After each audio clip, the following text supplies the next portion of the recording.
The Seminole Headlines, 93.3 Real Talk Radio Warchant TV begins right now. The boys are all in studio. There's Ira, there's Corey, and we want to say as we get started, as always, thanks to our friends at Register Sausage. Yay, sausage! A hearty yay, sausage. It's been good to be back at practice. It's been good to watch the guys play, and obviously we'll dive into the D-Jack stuff. Everybody is fired up in the chat, boys. Should people drown their sorrows about Daryl Jackson in sausage? Always. Like you can drown yourself in sausage. A little andouille to kind of get your spirits back up. Register Sausage, huge friend of the program, been there for a long time. Huge friend of fans of Florida State. They're Florida State people that run the program or run the company. Tremendous sausage. You can have it delivered to your house. Registermeats.com is the website. They will deliver to you fresh. Or if you live in this beautiful part of the country, you can go on in, get it off the shelf. And if it's not on the shelf, Corey, what do you do? You attack people. I also heard somebody told me, I'm not besmirching this establishment. I just don't happen to go in there a lot. But somebody told me at Walmart, there is a huge, just display of Register sausage. You think you're too good for that store? I just haven't been. I don't go to any stores, to be honest with you. I go to I get protein bars and sushi at Publix and Register sausage, of course, and that's all I get. And my Mios. And that's what I live on. That's all you got to do. You live on protein bars and sushi too, right? Sushi, mainly. Yeah. I avoid protein bars. You got to bulk up like your guy. Yeah. He's got to do skinny. He's got to eat some more protein. This ain't an accident, gang. But so Walmart apparently it's everywhere at Walmart. Huge display. Well, because listen, if they don't, people will contact the meat manager. So they should. And I have had an occasion to go into a Walmart. I don't like it. I wish I didn't have to. But when I go, I notice the Register sausage. It's there in abundance. You're not wrong, Ira. It's good to point it out. People want options. You need options when purchasing Register sausage. You might be looking for a box fan and some pillows. And some This some is the sausage. time of year where it's going on, where people need their sausage. school supplies. Right? And they're like, well, I'm here. Why don't we grab a little Register sausage? Get you some andouille and a notebook. It helps soften the blow of having to run all over Hell's Half Acres for the return to school, right? Yeah, that's a nice thing. Another good day of practice today, boys, and then the bad news afterwards. I think we saw this coming. It was starting to feel this way. Daryl Jackson does not get the waiver that he was hoping to get from the NCAA. Like Norvell commented that he was very disappointed, as one would be. I think it mainly hurts them, particularly against the run, where I thought he would be a force. It would be nice to have him. It also would have been a bit of a luxury because they're good up front, and they're still going to be good up front. Just not as good. Yeah, it just mostly stinks for him. I think it stinks for him more than it does for Florida State. I mean, this team's going to be really good. And like to your point, assuming they don't have things go wrong from a health standpoint, they should be really good defensively. He would be great to have. But more importantly, man, this is his third year of college. It would have been his money year. It's ironically, there were some NFL scouts there yesterday at practice, and they were looking at Daryl Jackson. Oh, yeah. And so, that part of it stinks too. Well, probably more. He would be, and we don't know what his future holds, but he would be eligible next season, right? Correct? He'd be eligible after this season. That's what I mean. 3 years, yeah. He'll be eligible. He'll be eligible. So he for can the next come draft. back next. But he definitely can come back. I meant eligible to play at Florida State next year. Right. He will be, but he also, I think he'll go to the draft. Yeah, I think he'll go to the league. It's what hurts though is I think if everyone stays healthy in the middle of the line, you're fine. But if you get Fisk or Farmer or somebody like that gets banged up, the luxury is the right word, but man, you had a dominant defensive line that could rotate 4 to 5 guys. And the thing with Jackson was he showed flashes where you thought, well, he might be the best one. Yeah, I thought so. I thought he potentially was the best defensive lineman they had. Yeah. He's a physical tackle. freak. Defensive tackle. Yeah. Well, I don't ever think of defensive ends like Jared Verse in the same vein. You're right. But I mean, it's I guess that they've been operating now in a way where we watch them and they still have a lot of really good players at the position. There's only really 2 big games where you think it could come back to haunt them a little bit. I think they're fine in the other games. It would have been nice to have him. Hated for Daryl Jackson. Bad situation there. I wonder, he could I talked to somebody about this the other day. It's a possibility with him. He's able to practice. Now, his reps will no doubt be diminished. The other thing is, though, what you put on tape matters, and that guy's a physical freak. So if he was going to use this to catapult himself to the league, he could do that. Yeah, he could. He also, man, there's so many things that now in the world of NIL, there's maybe plenty of reasons for him to want to stay for another year. So, we'll see how it all plays out. But the other thing I would say that just stinks from a timing standpoint, and this is where you get so frustrated with the NCAA, because if he was a year younger, if this had happened a year ago, they were giving out free passes, go wherever you want to go. Then they just decided earlier this year, I think after he had already decided he was going to transfer to Florida State, now we're going to crack down on it now. We're not going to just give away those waivers anymore. And now he's caught in the middle. I mean, that sucks. Yeah. Yeah, the NCAA is inconsistent. There's no doubt. There was a stretch in time where they felt like they were completely impotent, powerless to do anything. People were doing whatever they wanted. It was just, termed the Wild, Wild West, and that the NCAA couldn't do anything about it. And then somewhere along the way, they decided, no, we've got to do something about it. And you're right. They came down on it, I guess, now, and it's harder to be given that waiver. Yeah, it's bad timing. It stinks. I'll be very interested to see what Darrell Jackson's decision is and how they handle it and what's going to happen from here. People are saying, well, they should appeal this. There's a thought they've already appealed this, guys. This is not the first go around here. This feels like they should strenuously appeal it. Right. I strenuously object. Strenuously object. Is that how this works? Yeah. You strenuously object. Yeah. But at the end of the day, and it's frustrating, it's annoying, it's bothersome. I still think they're better off at defensive tackle this year than they were going into last year. No, Yes, 100%. They are absolutely 100%. It's just the margin for error now with another injury or a banged up player. Let's say this, though. I think it's important, and I'm not just trying to harp on the positive at a negative time. It is admittedly a bad thing to have to find out that you don't get the services of Darrell Jackson, who could have been a dominant player and only added to the depth and talent of this defensive line. But at the same time, I do think Briggs had a good day today. He's already had 2 good days when I've been watching. He looks like the player from 2 years ago, not the guy who was just freshly back from injury a year ago. He's playing better. Farmer is bigger and stronger and better than he was. Even in the spring, he's better than he was, and he was already really good. We assume Fabian Levitt's going to be fine. Fisk has come in and been dominant. I mean, you can use him in a lot of different ways. He's a fast twitch guy. He's really strong. He's been very, very good. I think they're awesome on the edge with their 2 starters. So this is going to be a really talented and pretty deep group. They're a lot better than Ira, to your point. I think they're a lot better than they were a year ago. Yeah, and I just want to clarify, some people in the chat are asking this question, so I assume a lot of people listening may be asking the same thing.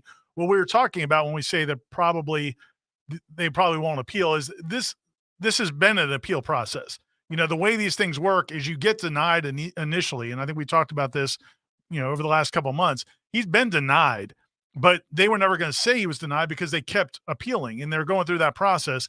This is basically they've gone through all the appeals at this point. Now, maybe they'll send another letter complaining. I know for a fact Florida State's administration is very mad about this. They were mad about it, the fact that it was dragging out as long as it was. So maybe there's some sort of appeal not even appeal process, just a complaint. So maybe that's out there, but they've exhausted the appeals, and he's been denied, and that's why they officially told us. So it's not like they found out Friday and now they appeal. That's been going on for a long time.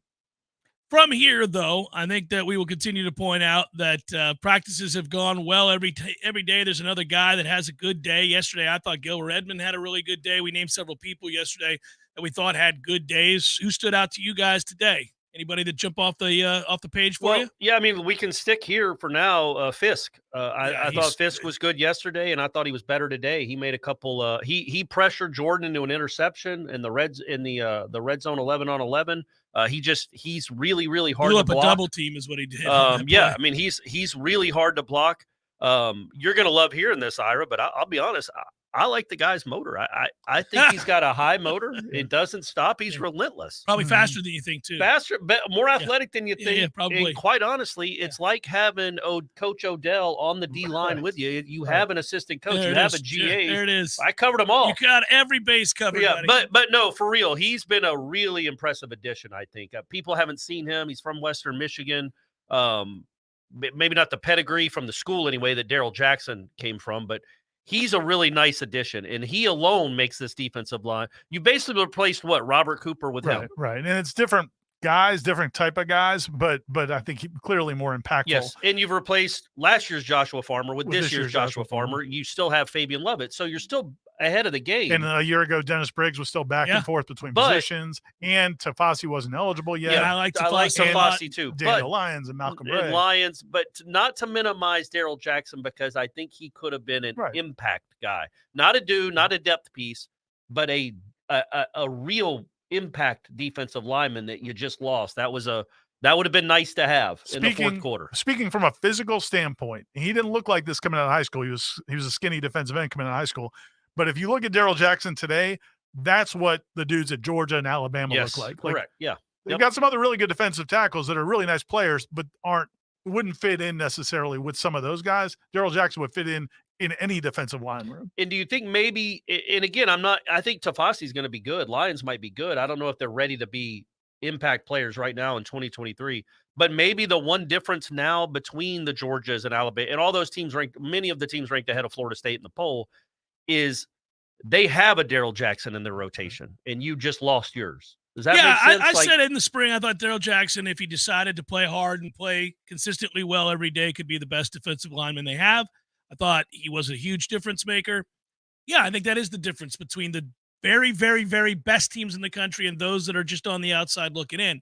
But Florida State's got to play 500 ball against the two teams, LSU and Clemson. And then from there, I still think they're dominant on both lines of scrimmage against the rest of the schedule. Yeah, you hope so. So I mean, I think they will be. It'd be nice, though, when you're thinking about like a game at Pitt in November, to have a rotation like that, especially 9 games in the season. People are banged up. They don't have guys like that rotating in like Florida State would have had. If you're trying to get to the college football playoff and you think you're a top 5 team and that your program is at that place, you'll beat Pitt without Daryl Jackson. What do you think his war is? What's his war? I mean, you think the difference? Let's say Briggs replaces him. What do we think the difference in impact on the team? I thought he was the best defensive lineman when he played hard. I thought he was. So you just lost your best defensive lineman. Do you think the record changes? Oddly, I don't. I mean, I maybe if you get to the playoffs, I mean, maybe you would have a better chance of beating one of the best 4 teams. Maybe by then he'll be eligible. And I would just push back a little bit. We don't know that he would play consistently. You know, we don't. That's why I said if Fabian is healthy, if Fisk is healthy, I think they've proven over their careers that they're guys that will bring it every play. They'll be consistent. So I would put them probably as better defensive linemen. But in terms of raw potential, Daryl Jackson, is that guy. Yeah, that's why. And it's certainly why I said because I didn't know if he would play hard. I just thought because it was a money year, he would. You know, I mean, that's where if you're Odell, you get a guy, you pull him aside, you're like, look, man, I don't care if you love school, hate school, don't care if you love football or hate football. You're about to change you and your family's lives. Play hard, really hard in these 2 games or these 4 games, and you're a multimillionaire. Yeah, and he was going to play probably, I would guess 35 to 40 snaps per game. So now you just have to find a way to replace that. Tafasi for 9, Briggs for 22. Like maybe they can equal the production and equal because I like, man, I do, and Lions too. I like those 2 guys. I think they're coming along and can impact the team this year. There were times in the spring where Jackson was almost like you need to get him off the field so you can run some plays. Yeah, he was the same kind of disruptive when he had decided like, okay, I'm done with this, or I'm mad, or something happened. That verse can be where you're like, we can't even run these plays right now because this guy is a problem. You know, we got to maybe have him sit out this part so I can see these other elements of what we're trying to do. The good news is that is frequently on display. Like if you're watching different segment groups, there are moments in time where you think, oh, wow, this guy is a problem every down, or this guy's a problem every rep. You're seeing that now. Is there anybody that high end was going to be like Daryl? Probably not, but I do think Briggs is going to have a good year. I said that since the start of camp. I really think he's going to have a good season.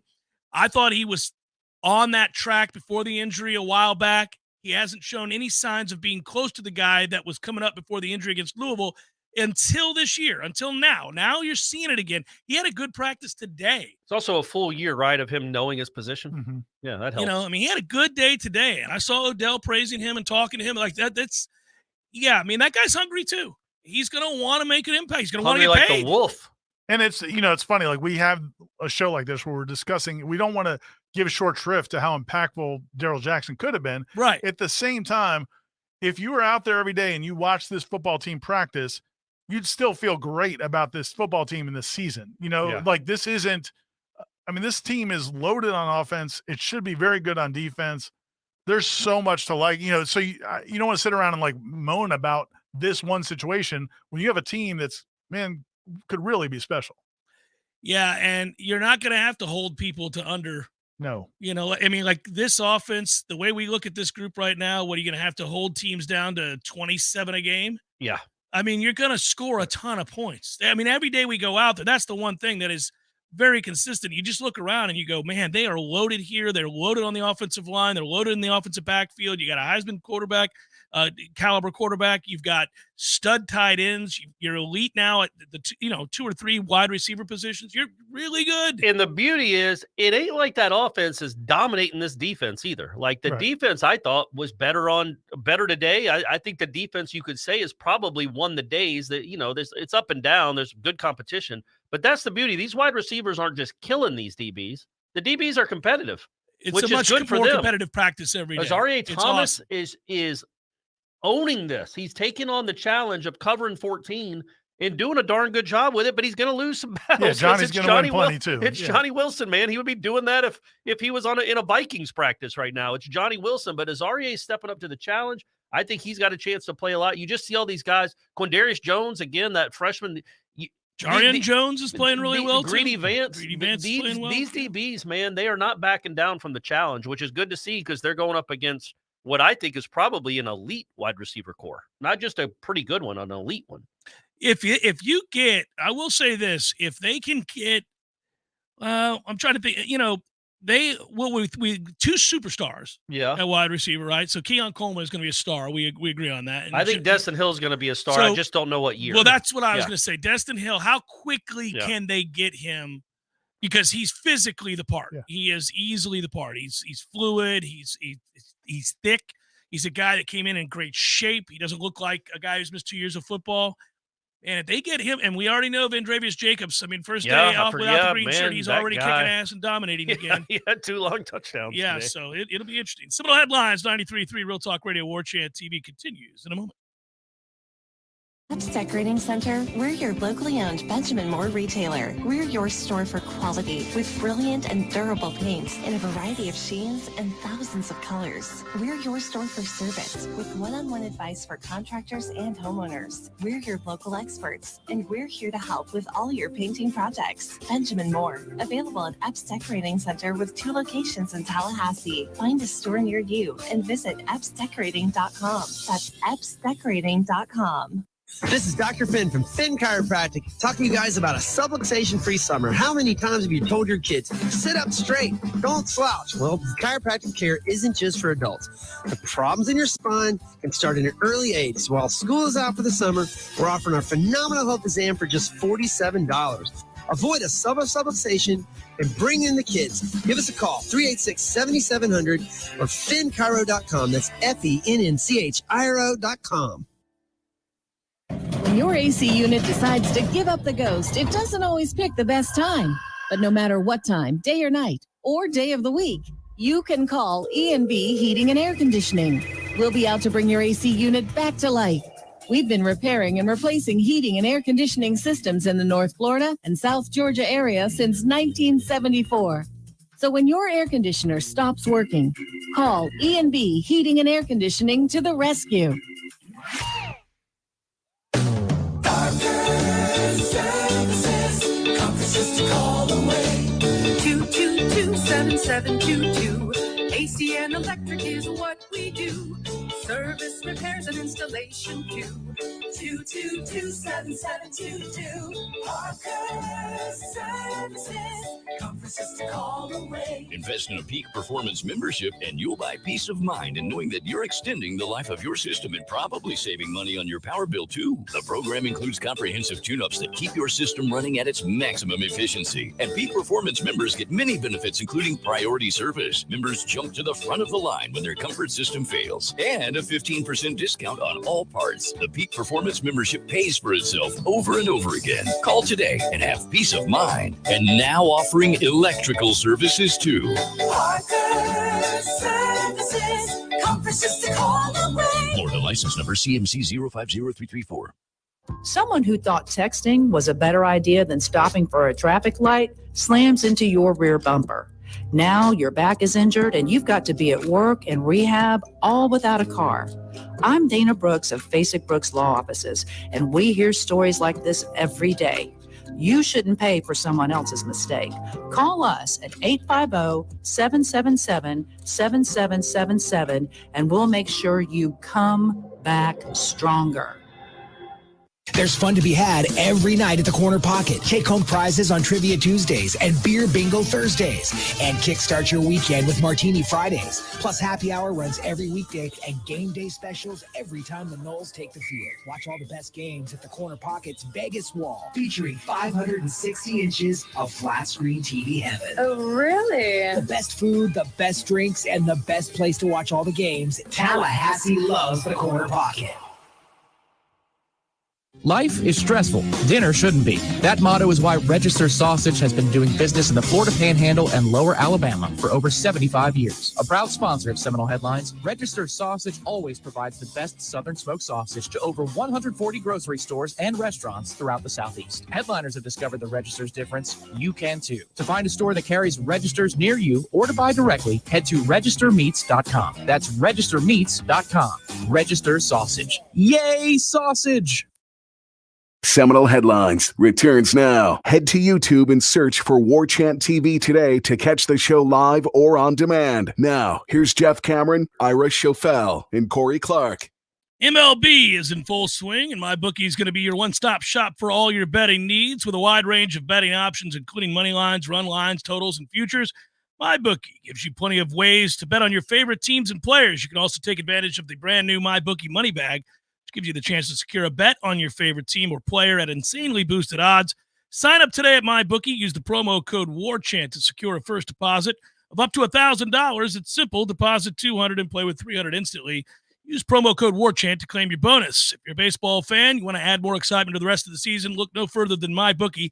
Sign up now. Get ready to experience the thrill of baseball betting like never before. Bet anything, anytime, anywhere with MyBookie. Should have bet on the Buccos last night, man, Corey. I'm telling you. And you should always bet on the Orioles, apparently. They don't lose. By the way, if it gets to October and the Braves and Orioles are in the World Series, Isn't that something?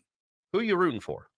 Who am I rooting for? You The know, Orioles. He's rooting for. I mean, there's no Oh, question. yeah, because you What got kind of no question is- animosity towards the Orioles because you beat them in the We've World Series. owned them in every important match. Plus, he knows the beauty of the Orioles That's organization, correct. Camden Yards. I'm That's like, right. he's basically an Orioles fan. I like the Orioles, always have. I had. And you hate the Braves. I get it. I don't hate the Braves like I used to. Because of me.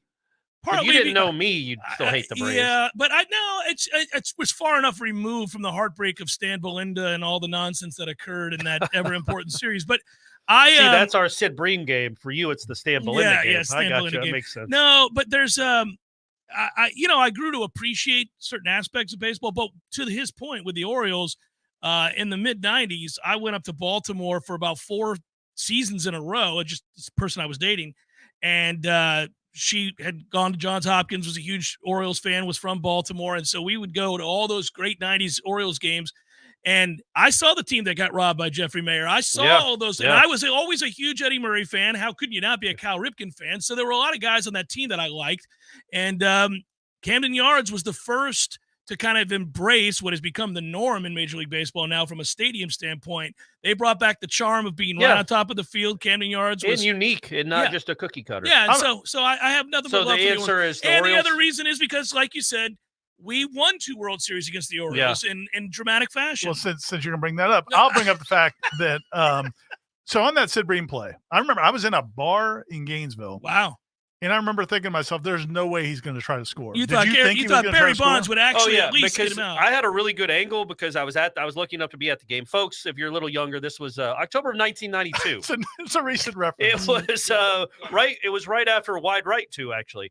I'd already had enough pain in my life. I didn't need that. I was behind. I was in the first base stands. So I saw how far Bonds had to run over to get the ball. I guess just when it was hit, I was like, there's no way he's going to score on that. You know, everybody gives Bonds grief because he didn't make the throw. Because I mean, it's a two-hopper. But it's off by a foot and a half from home plate. But it's almost Sid Bream. 280 feet. But it's also Sid It's Bream. Sid Bream, but he got, I mean, he it's not like he jogged over the ball. No, he got there, but it's a two-hopper. You'd like it to be in the air, right? Like but it to be in the air. I mean, look, Barry he Bonds, did you're a other Gold things. Glover. He did other things. His arm wasn't his specialty. Speaking of Valier, almost gets the tag. Yeah, though. he does. Almost gets the And tag. the umpire though. made the right call. No, it's the right call. It's a bout of luck. Guy closes his eyes and runs into a single, and he was a bum. Never did anything the rest of his life. He didn't, but sweet Moses Just- Cabrera, what a great moment! What a great moment! Glenn to be asked there. if I was at the Porpoise. I was actually at TJ's. But, There you go. Anyway. Yeah. But so we're far enough removed that I can have that conversation. It Yeah. doesn't even really It doesn't anger even me. bother It you happens. anymore. It happens. Yeah, But it's like me with the Super Bowl. so I would root for the Orioles to answer the question. I know you Resoundingly would. so. At least like a 6 game. You'd want it to be a good series. I'd want it to or- go 7 games. Okay, I'd want to good. see the drama. Well, that's a lot of heartache. I'd rather go 4. If all the Braves are 7. gonna Have lose. it come down to extra innings. Yeah, the So- Braves lose Braves lose in extra innings in the final game. That'd on be a, great. on a slide at the plate Yeah. from a guy with a bad knee. Yeah. So when you Bang guys, bang play, Corey. So when you guys are talking to friends, not people in the business, not necessarily people, whatever, you're Yeah. just talking to friends back home, or you're talking to your dad, because you can still do that. Yeah. I mean, I guess we could talk to our dads. I but talked to my dad this we morning, just, we gang. don't, Just so you our know. dads I mean, don't talk back. I talk to his ashes a lot. Right. His ashes are on the Just- mantle. He never responds. though. Hey, true story. not a good my dialogue. dad said hello to you both Aw. this morning. I was driving on the way to Florida Oh, State's that's nice. practice. He called me and said, "Son, it's been 2 weeks since I've spoken with you." Oh my gosh. Yeah, That 2 makes me mad. Yeah. He's taking it for You're granted. taking it for granted. Well, no, I was in Ireland and then I was in Charlotte, so we Yeah. we missed each other You a got little back bit. from Charlotte a week ago. A week ago. It's been a week, yeah. Yeah. And he was out of town because he travels a lot. So Yeah. anyhow, he ends up calling. And so towards the end, I said, "Hey, I'm pulling in, Dad. I'm right by Doak right now. You'll be here soon enough. Can't wait to see you." He's like, "Tell the boys I said hello." And he's talking about you two. So Not there you- not his grandkids. No. Okay. He's already he talks to them all the time. All right. Okay. Yeah, Good. yeah. Good. Well, You that makes think- me feel good. What if there was a dad transfer portal? We, Because I feel like I feel like I'm more appealing. you probably win the NIL battle. I think. Well, I think I could win the NIL, but I also think like I got kind of the bachelor lifestyle half the time that I think we could just go to a game. But I've got a bunch of several grandkids he could hang out Well, with. that's true. I only got the one. That's true. So tell him to think about it. If the portal might be open. I'll ask him. Yeah. So, And but when hopefully you're he won't talking, get denied his waiver like friggin' Jackson for no reason. Do we know the reason, Ira? Will they it's publish just that, a reason? It's that. I mean, no, they will not. They will not say why. So, But I mean, it's, so you have a one-time waiver that everybody can Sure, go and right. get. And he did that when he left Maryland to go to Miami, right? Yes, right. Yeah. And then this was supposed to be about a family hardship, right, with his mom, right? Right. I'm not making. No, I it just want to is, get the yeah. facts out there, right? Yeah. And so the NCAA, in essence, is saying we don't believe you. That's got to be right. What Right. they mean, otherwise they would do it. All right. I mean, they might look. I know everybody's mad, and I would never ever take the side of the NCAA in anything ever, but they might have a legitimate reason. We just won't ever know, right? so when you guys are talking to people who are not, Yeah. back to covering what the you wanted team, to say, yeah. yeah. Do you feel weird talking about this offense? Because it feels like I'm like 12 years old talking about like my favorite, Yeah, your favorite pro team, team or yeah, whatever it something. might be, yeah. because it's kind of ridiculous So how what? good this offense is going to be. But when you say it, you sound kind of silly. You sound like a fan. Yeah. So the weird, no offense to the fans, right? But I'm you just sound saying like a you fan. sound like you have fans no- know how fans you sound. sound like you I'm have also no- a fan of the yeah. Pittsburgh You Pirates. sound I like can sound yeah. no objectivity. Right. Here's what I figured out with that. And I think you're right because I can hear it when I say it. When I'm telling somebody, like if my buddy lives down in Miami and he's a 4-state grad and we've been dear friends forever. He calls me all the time. And when I'm explaining how good the offense is to him, I can hear it in my head. I'm like, oh, you sound like a little girl just fawning over. Like, I mean, it was ridiculous. But he looks at it the way that so many other Florida State fans that are not here on a daily basis and are not covering the team, they're still, I think, burdened by the years prior to the 10-3 season. Yeah. And even the 10-3 season featured some clunkers on offense. The NC State game stands out as one of them. Their offense was terrible against Wake Forest in the first half, which led to their loss. They kind of cost themselves the Clemson game if you go back at the end of the first half with the stupid fumble and everything else that happened. They remember these moments where it wasn't always so smooth, and they did have hiccups, and they're like, well, hold on. You're describing the best offense that Florida State's had since 2013. And you want to then say, I think it's going Yeah, to I do be. too. And, oh, by the way, if you just go look at the analytics from last year and all of the metrics, Florida State had a very good offense last year. It stands to reason it would be even better if you get the same quarterback back and you give him more weapons and your offensive line is deeper. Look, And you added in the tight end spot alone. Yeah. 2 players that are better than the guy you counted on just a season ago. And by the way, Biscuit's had an awesome spring and fall so far. That's why. I mean, Keon Coleman is a known commodity. That's not overhyping. I don't think FSU fans aren't watching a lot of Michigan State games. Until a week ago, I had no idea he was this. Keon Coleman is, I think he's worth 6 or 7 extra points a game. I mean, he is nuts. It would have been one thing just to have Johnny back and have, I don't know, Kentron on the outside or whoever else, even Vandravius is a true freshman. Keon Coleman is a different level. I mean, he's last year they were doing what they did at the end. Well, they scored 38 in the last 6 games at least, and you saw what we did against what they did against Florida and Oklahoma. Now you're adding what I think is one of the best wide receivers. I think one of the best wide receivers in the country, at least the conference, and one of the best tight ends in the conference. So you've replaced Cam McDonald with Jaheim Bell. Yeah, it's a good. And upgrade. then you've replaced Pokey Wilson with Keon Coleman. Like these are enormous upgrades to an offense that was already going to be good. Well, and you are able to then slot guys further down who would have been a nice 3 or a nice 4, but you didn't need him to be a 2. So that everybody's in their place now. And there's so many things they can do. We've already seen little hints that we can't talk about, but things they can do from formation standpoint with personnel. But that's the thing. Like I don't know. It was crazy the one play where they had all 10 receivers on the field. Keon, but there's a lot of options. But Keon is again like my non-Big Ten bias, which I may have to get rid of, guys. I may have to remember though. He's from Louisiana though. He's still a Southern kid at heart. I got you. But watching those games, watch those yeah. games. So 58 catches, it's like great, but I don't know. I don't know. He what had it means. 5 for 155 against Michigan, including a 51-yard touchdown. And it's not just that he's 6'4", 215. He's moves. Smart and he moves and he catches. Like even skeptical Florida State fans up until this week, I think skeptical Florida State fans would say, and I thought there was some credence to it. Well, you know what? We might miss Pokey. That's what they would say. We might miss Pokey more than we think because he came up with some big catches in big moments, games, yeah. and that's all fair. But it's like you're not going to miss. No, you're not. No. And look, I think. I know what Johnny is, and Johnny is just something that can't be covered. He either catches or he doesn't. He catches most of them, but he's going to drop probably 2 or 3 a month that you're like, oh, geez, dude. But I think Keon Coleman is probably a better receiver than Johnny Wilson. Yeah. He's just not 6'7". So, again, you've got Johnny Wilson, who is ridiculous, and he might not be the best receiver on the team. And you watch Keon Coleman's releases, how fluid he is. He's got the speed. He makes big plays. He catches everything.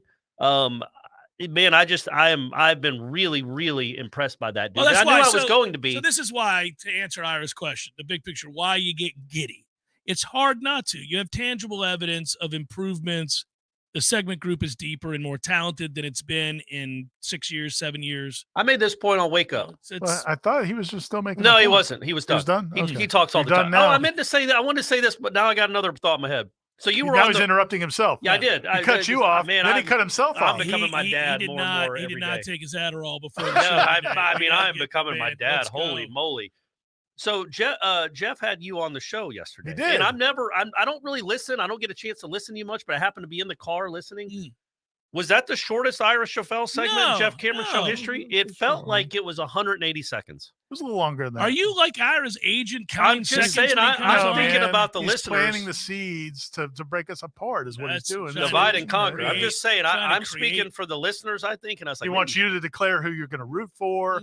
I think now I think we're on to it. You asked Ira one question, and you're like, all right, thanks, Ira. See you tomorrow. I was like, wow, that was quick, I guess. Well, the problem is it works better when I don't go to practice. If I'm at practice at the same practice why does he need me? I can answer these questions about what are we even doing here? So that was what you were going to say when you interrupted yourself. What were you going to say when you interrupted him? Do you remember that? I got one. So today at practice Vandravius Jacobs, that one of the long plays. I didn't remember. Can I interrupt you again? I'm going to interrupt both of you. I got it. Hey, I got it. Go ahead, Ira. Just thank you. Yeah. So Vandravius Jacobs. Yeah. This release he had on, I think it was Jabril Rawls, was the corner, freshman corner. I mean, it's a double fake move, just stutter step and just leaves him in the dust, catches a long pass. But the best moment was Keon Coleman, Johnny Wilson, and Kentron Portier come over to the replay board to watch it, and they're just giggling about Vandrevius' release, and then I think it was Portier just holds up the deuces. I mean, and it was like, that was cool to see. Like, they're almost like one-upping each other. You know, this is it's the chemistry there with that receiver group is cool also. Which is important because jealousy could easily seep in. You got yourself together? I got it. Okay, I got it. I'm letting you back in. Yeah, I got it. Got it together? I remember. Make your points succinctly. I made the point that it tells you so much about this receiving corps. And I'm glad you brought up Vandrevius. That Hakeem Williams is kind of an afterthought for the 2023 offense. It right doesn't now, mean he's as of right so now. far. Yeah. So far, because of what's ahead of him, and that tells you everything you need to know about how far they've come, and what kind of talent they have in that room. That a 5-star, a big kid that's had a not bad spring, he's had a good camp. Yeah, is still, I would say, I guess like 7th or 8th. Yeah, I mean, that's crazy how good. But yeah, that's what they've done to that room is pretty remarkable. 100% concur. That I think we can all agree with that.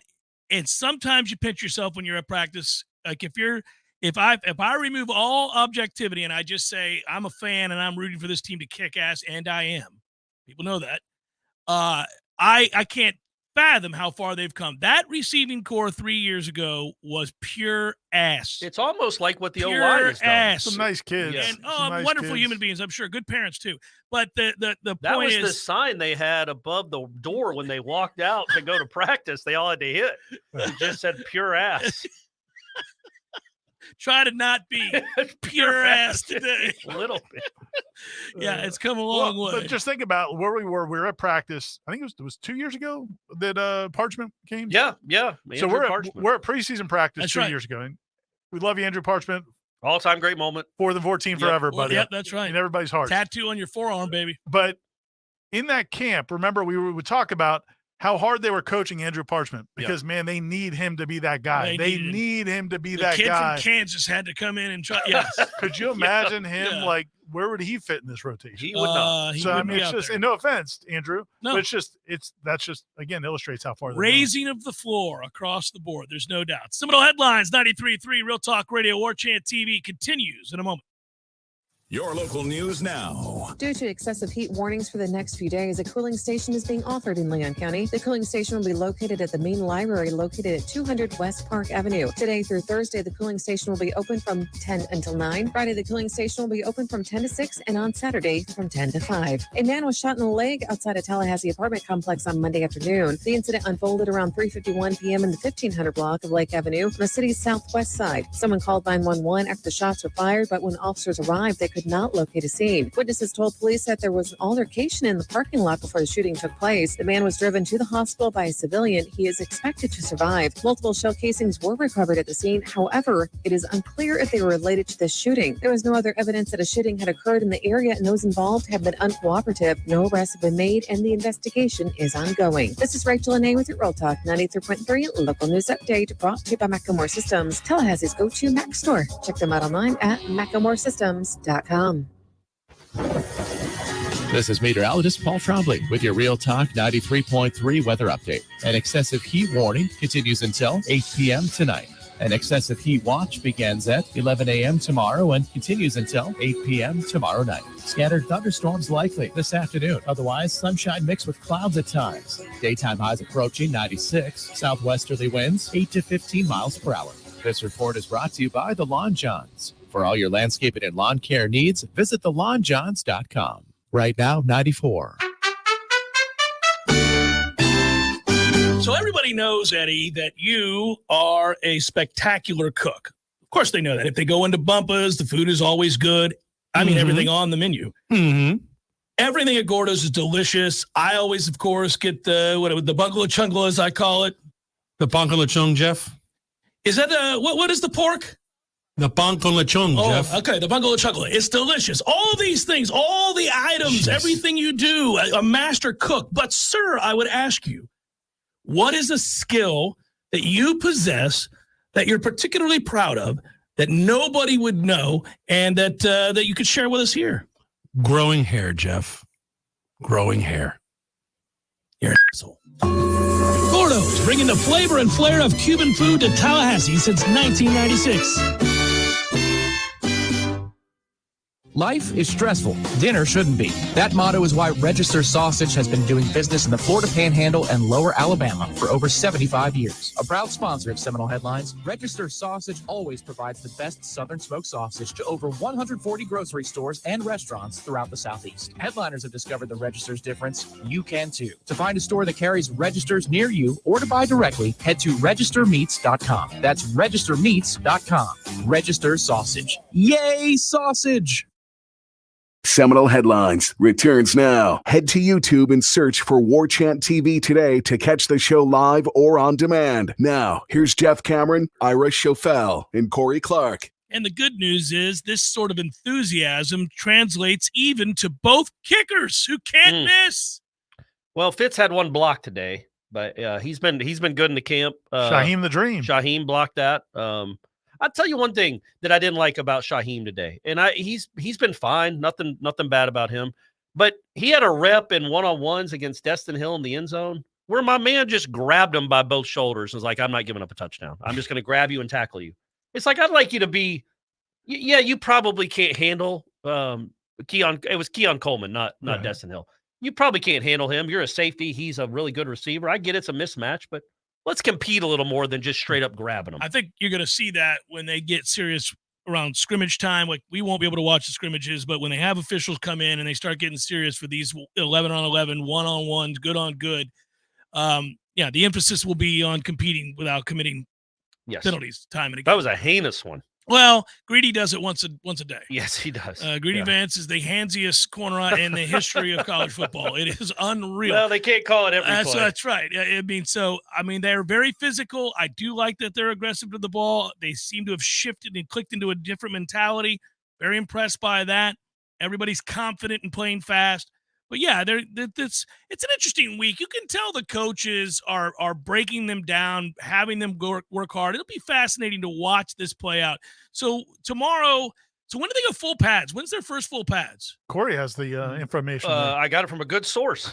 Okay. Well, Thursday in Jacksonville will be the first full pads are in Jacksonville, yeah. But their first scrimmage is Saturday here, right? Sunday. Okay. I was wondering. It is Sunday? Yeah, they're taking, I think, from what I remember, they're taking Saturday off. And then that makes sense. So Friday will be shells probably. They take Saturday off. Sunday we get it on with the scrimmage. I would think makes 2 days, I think Thursday and Friday in Jacksonville will be full pads, I would think. I would think so. Could be. If they're taking the next day off. They're definitely going later than usual for full pads. And so, the one practice tomorrow. And to your point, Mike Norvell said today after practice, go watch the interview on Warchant TV. That tomorrow will be a lighter day. Because they've been trying to break them down. Yeah, these last couple of days have been, they've been going after it. I've loved, this is where you can glean a lot. I spend a ton of time just watching the line of scrimmage and watching those offensive and defensive line reps. I'll tell you what, I would love to know the timeline just because of what it does in terms of ratcheting up competition. When are we going to, see Robert Scott a full go? Because this is a competition, man. Harris and Byers are doing wonderful things at tackle. I want to see that elevated.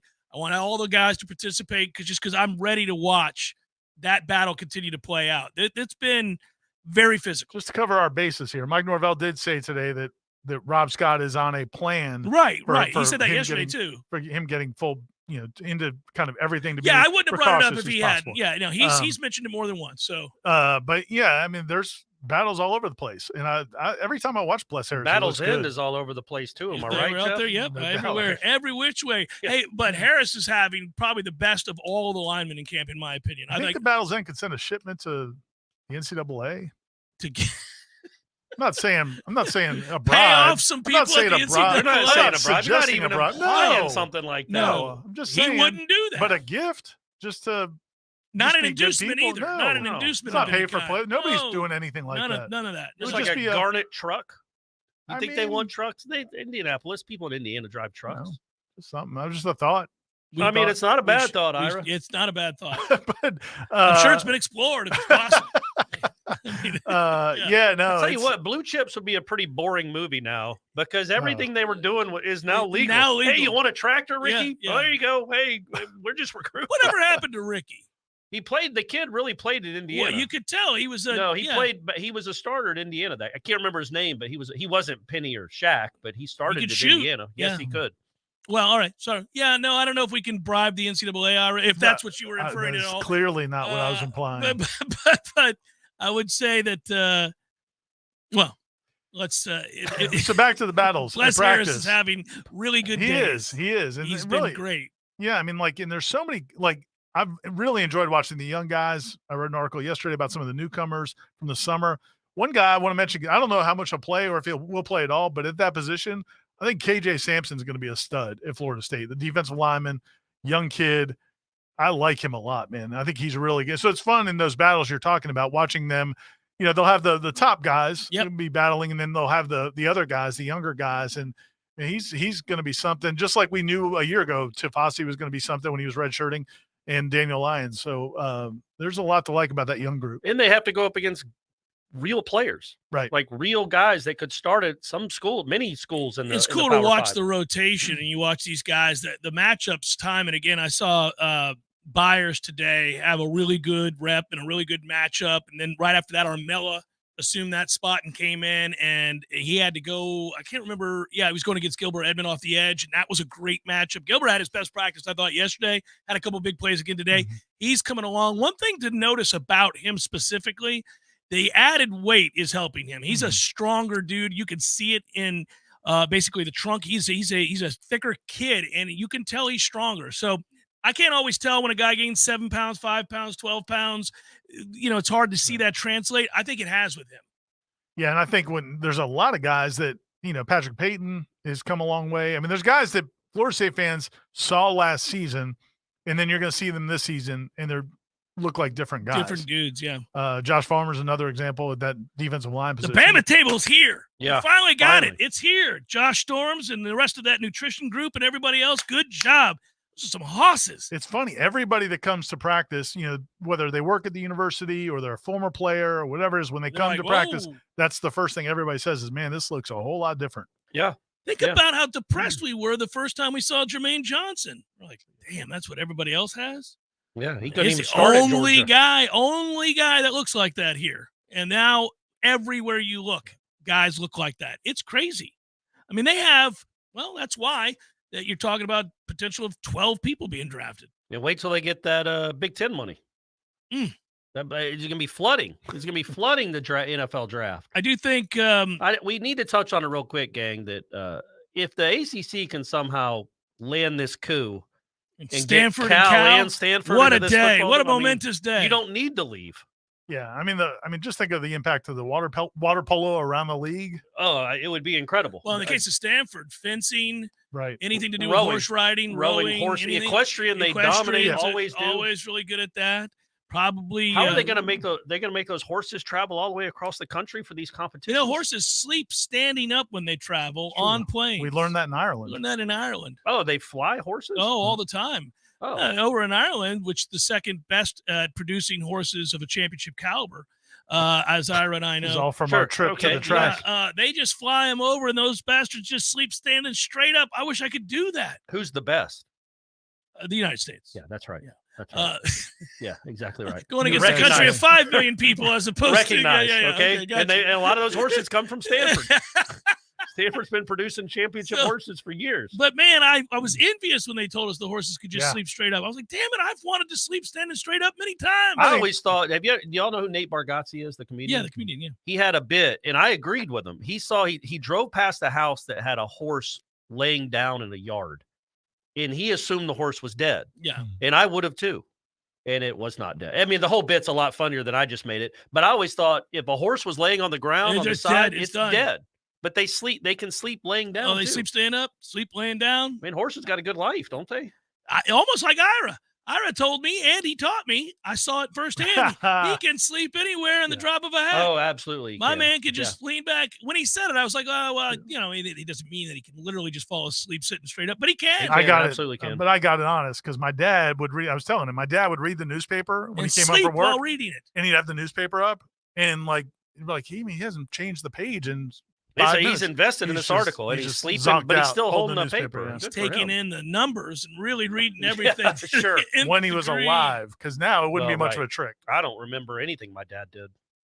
There's a really good joke in there, Ira. That was well done. He ignored it, but it was well played. Wouldn't be much of a trick. That's right. I will tell you, as a dad, and we all are, that it is easier to fall asleep than it was when you were 25. Boy. Like now you can fall asleep pretty easily. I fell asleep yesterday for like a 30-minute nap holding my phone on my chest. And it was just a picture of yourself. Well, yeah, I was a selfie. Admiring. It was a selfie. And he had just finished Orange Theory, took a selfie to send to Aslan, and then fell asleep. You gave me that one. I did. I know. That's what I do. All right, hour number 2, forthcoming. Seminole Headliner questions, of which we have many. A lot of people excited. We'll get to them momentarily. Hang in there, everybody. The weather is unpredictable and can cause issues around your home. Weston Trawick provides commercial, residential, and industrial electrical wiring services, yearly inspections on fire alarms, portable generator sales, and so much more. With 24/7 emergency service and repair, Weston Trawick will be your calm in the storm. Give them a call at 514-0003. Weston Trawick, professional electrical services day or night. Visit online at westontrawick.com. Discover seasonal sensations full of passion and flavor at Café de Martín and El Bar, a one-of-a-kind culinary and cocktail concept created by classically trained chef Martín Araujo. This summer, escape to your own Peruvian paradise in the capital city and experience handcrafted, colorful, refreshing cocktails like the Chilcano de Maracuyá, made with authentic pisco, mixed with lime juice, passion fruit, a splash of ginger ale, and bitters. Or enjoy a classic pisco sour made from grapes produced in the nutrient-rich lands of Peru. At Café de Martín and El Bar, everything is handmade from fresh ingredients con amor y pasión, with love and passion. From the moment you open the doors, you're immersed in the culture and transported to Tallahassee's only upscale Peruvian culinary experience, full of surprises with every dish and every drink. It's Café de Martín and El Bar on Capitol Circle Northeast in the Esposito Shopping Center. Open Monday through Saturday for lunch, happy hour, and dinner. Online at cafedemartin.com. If you've been considering getting a new hot tub or upgrading your existing hot tub, now's the absolute best time to do it. Hot Spring Spas has the jets on full blast, and the prices right now have never been hotter. You can find huge savings at Pinch a Penny Pools and Spas, and we mean huge. For a limited time, you can get up to $5,000 off in instant discounts and rebates, plus 60 months no interest financing for qualified buyers. You heard that right, $5,000 in discounts. And that's not all. When you buy a hot spring spa from Pinch a Penny Pools and Spas, you'll get a free consultation to determine the best placement in your yard for installation, a free accessory of your choice, and install can be completed in just a matter of days. It's the most aggressive rebate program that's ever been available to buyers from Hot Spring Spas. So stop by Pinch a Penny Pools and Spas on Greer Road today to check out their 12,000 square foot showroom with over 50 hot tubs on site. If you're ready to relax, Pinch a Penny Pools and Spas is ready to show you how. This is Brian Kilmeade, and I'm excited to be on the air in the capital city. Be sure to tune into my show. I'll be giving you all the latest news, information, and the truth you demand. The Brian Kilmeade Show is live from 9 till noon, right here on Real Talk 93.3. I'm Robert, and I'm a general pest technician at Paul's Termite and Pest Control. I have a fantastic job working for an amazing company. Every day, I take great satisfaction in knowing the work I do helps protect the health of the customers I'm honored to serve and their pets too. Many are now my friends. Paul's is a local North Florida-based company, and they are constantly teaching all of us techs about the ever-changing needs of our unique part of the world. I'm Jay, and having the privilege to work with people like Robert and all of our employees is truly an honor.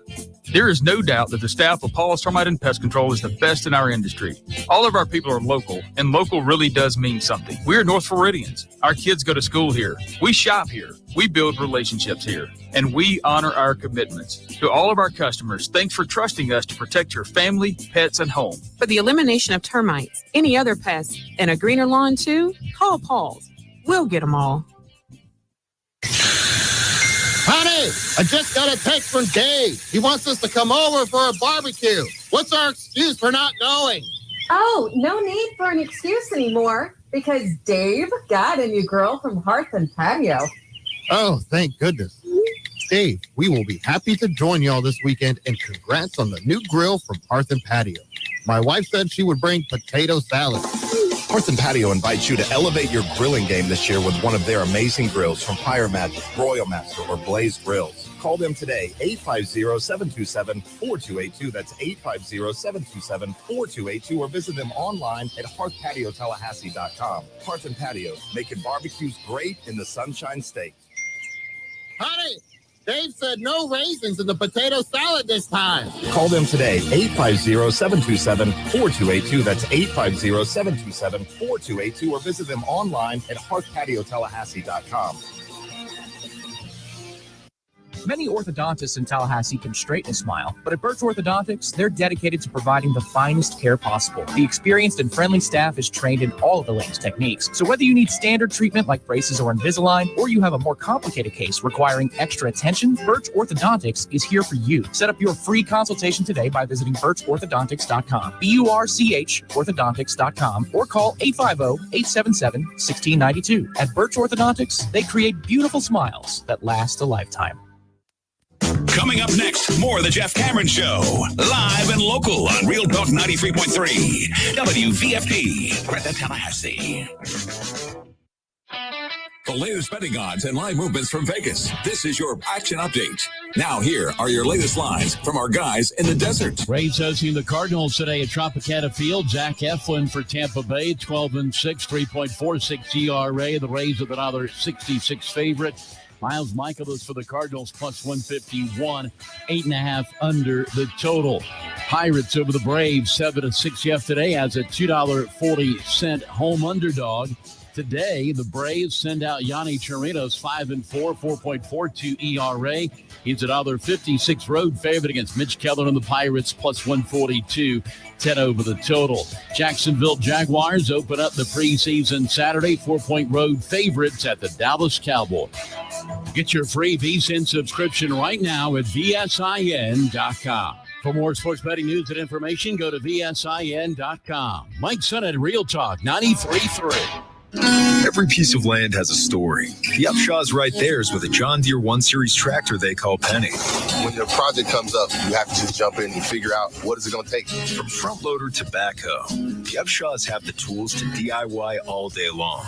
Run with us on a 1 Series tractor and start telling your story. Get $1,000 off a 1025R tractor and 0% APR fixed rate for 60 months. For additional cost information, please call toll-free 855-633-2315. Happy 62nd birthday, Granddad. Thanks, sweetheart.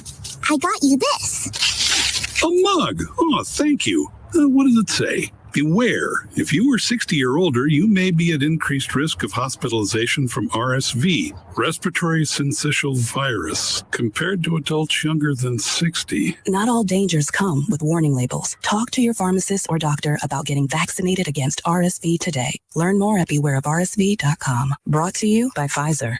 Does your knee pain keep getting worse? How about that pain in your shoulder, your hip, or your back? Don't let them tell you that steroids and surgery are your only option. Take my advice and call QC Kinetics. Hey, everybody, it's Greg Tish. QC Kinetics can make that pain go away with all natural, advanced, regenerative medicine. They're helping people here every day with these amazing natural treatments that restore and repair damaged joint tissue. It's like turning back the clock. Regenerative medicine uses concentrated healing agents from your own body to stimulate that damaged tissue in your joints so they can work like they're supposed to. And there's zero downtime. QC Kinetics is the nation's leader in this exciting medical breakthrough. Patients here are getting long-lasting relief, and they're saying no to surgery and drugs. If you have pain due to injury or arthritis, this is a remarkable option that you need to check out. And the consultation is free. Call QC Kinetics now. 850-391-4280. 850-391-4280. That's 850-391-4280. Someone who thought texting was a better idea than stopping for a traffic light slams into your rear bumper. Now your back is injured and you've got to be at work and rehab, all without a car. I'm Jimmy Fasig at Fasig Brooks. We hear stories like this every day.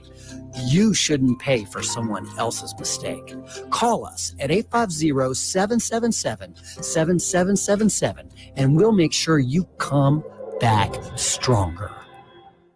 Many orthodontists in Tallahassee can straighten a smile, but at Birch Orthodontics, they're dedicated to providing the finest care possible. The experienced and friendly staff is trained in all of the latest techniques. So whether you need standard treatment like braces or Invisalign, or you have a more complicated case requiring extra attention, Birch Orthodontics is here for you. Set up your free consultation today by visiting birchorthodontics.com, BURCH orthodontics.com, or call 850-877-1692. At Birch Orthodontics, they create beautiful smiles that last a lifetime.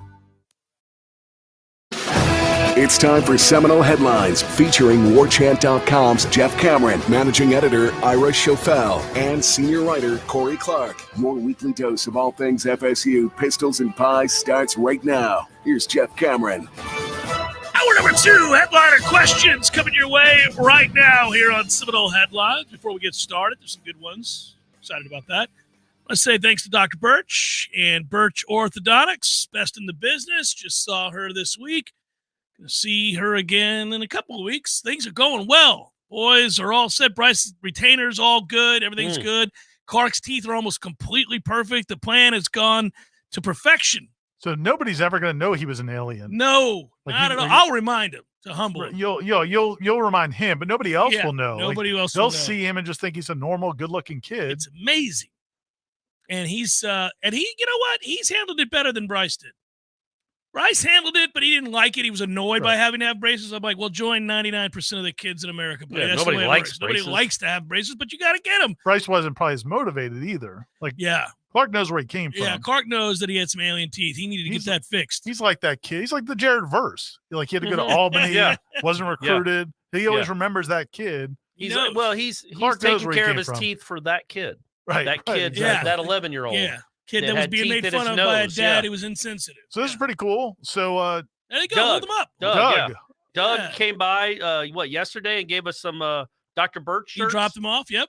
And so Can you hold them up to the camera? Let's see. So it's Dr. Birch's 20th birthday, 20th anniversary. We could say it's her 20th birthday. It might be her 20th she's birthday. actually 23. Yeah. The 20th anniversary, they're calling it their Birch Orthodontics birthday bash this year. We talked about it before. They're celebrating 20 years of being the best orthodontist in the world by donating to these 5 causes. So Dr. Birch already donated $20,000 to these 5 causes: Making Miracles Group Home, the Carter's Corner, Tallahassee Memorial Hospital Foundation, Hang Tough Foundation, and Trench Touch, which you're very familiar with and worked with as well. And and they're still raising money. And I think that's what part of what these T-shirts is about, is they're still raising money. So if you want to donate to these causes, she's trying to match it, give them $40,000 for the year. Boom. You can go to birchorthodontics.com, go to their Facebook page, their social media. They have a lot of different ways you can kind of walk into the office. Yeah, just drop off cash. Just go in and just drop off some cash and maybe talk FSU sports with Dr. Birch. I think you earn it when you drop off the cash. Right. It earns the right to just have a chit chat. There you go. David writes, "Hello, boys. No question. I just wanted to drop a quote from the first Warchant practice report. Jeff, I don't want to put words in your mouth, Ira. Ira, you can put words in my mouth, but that's it." He wrote, I draw the line there. And then he said, I chuckled, wrote it down, and enjoyed. So, good work. Good work, Ira. Is it possible that the handle that FSU noted they had on the GOR is simply to be the catalyst that causes the end of the ACC? If we leave and then try to litigate any potential payouts back to the league, that could take years. It's also very likely the league falls apart in that span of time. If there is no one to write checks to, I assume FSU could walk. All right. So theoretically, yeah. At the end of the day, the ACC dissolving, if you got up to the 8 members or more wanting to leave the ACC, and if it dissolves, theoretically, that there would be no conference to write checks to. So that would be the best case scenario. But again, Cal and Stanford might be coming, and then this is all moot because you've got 2 huge West Coast football powers. Could you add Dartmouth and Rice? I don't think Rice is a bad play at this point. Rice is a good school. Yeah, it's a really good school. Yeah, not all the Ivies. Maybe Yale. Brown wouldn't be Brown's bad a good either. school, yeah.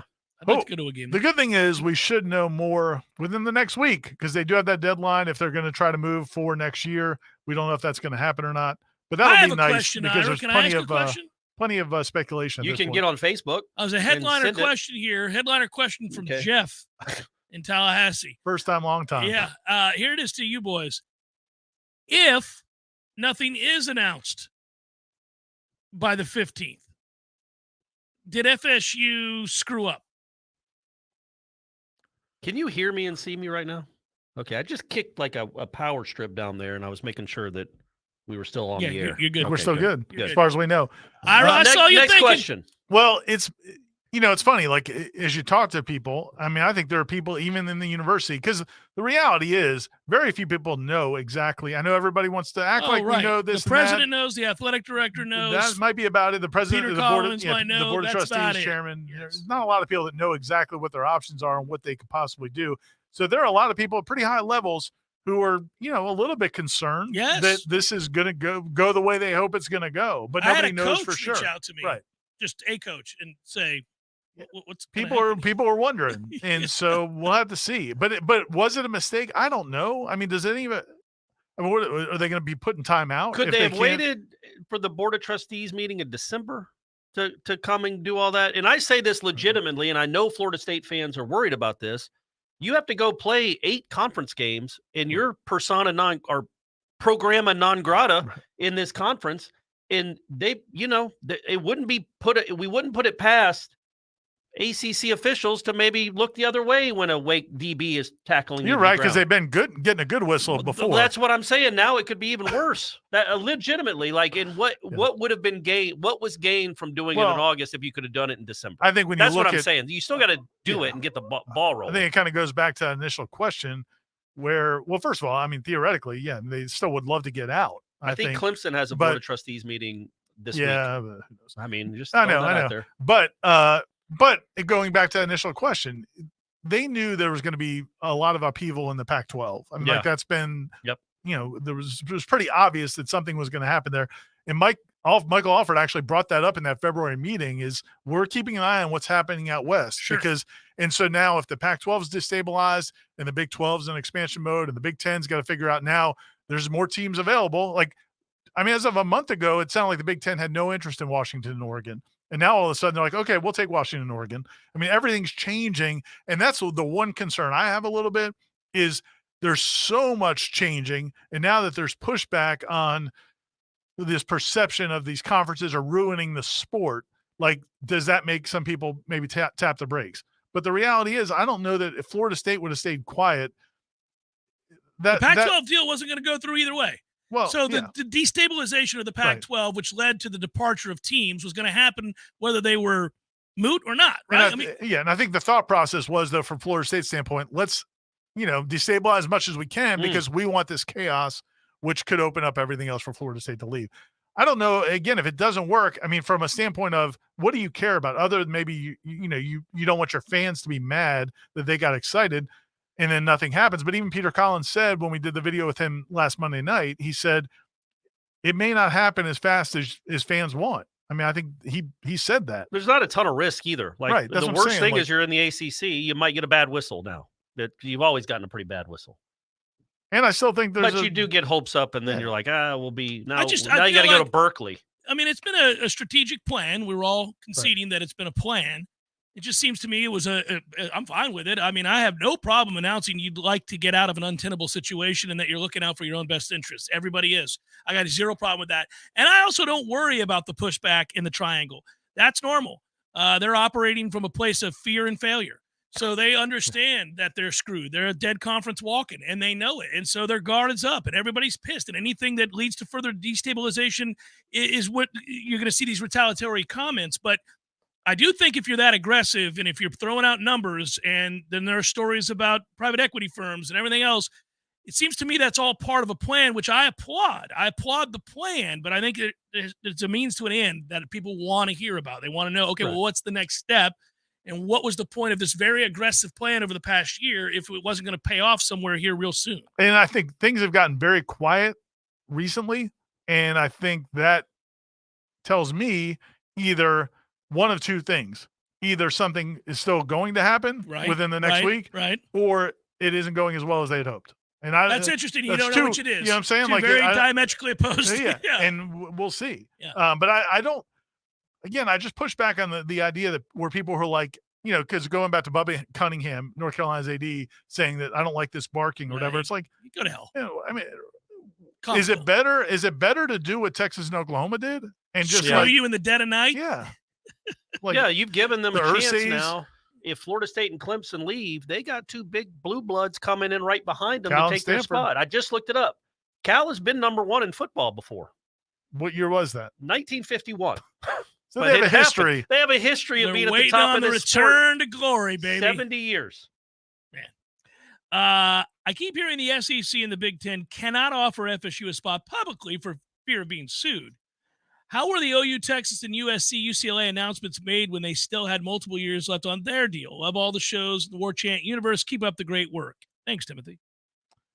Yeah, I'm not sure about all that. When we things become kind of spoken or repeated about what's legal and what's not legal and all that. I think that it's the big difference between Florida State's situation and any of those other leagues is the amount of time. Florida State's in this league for 13 more years.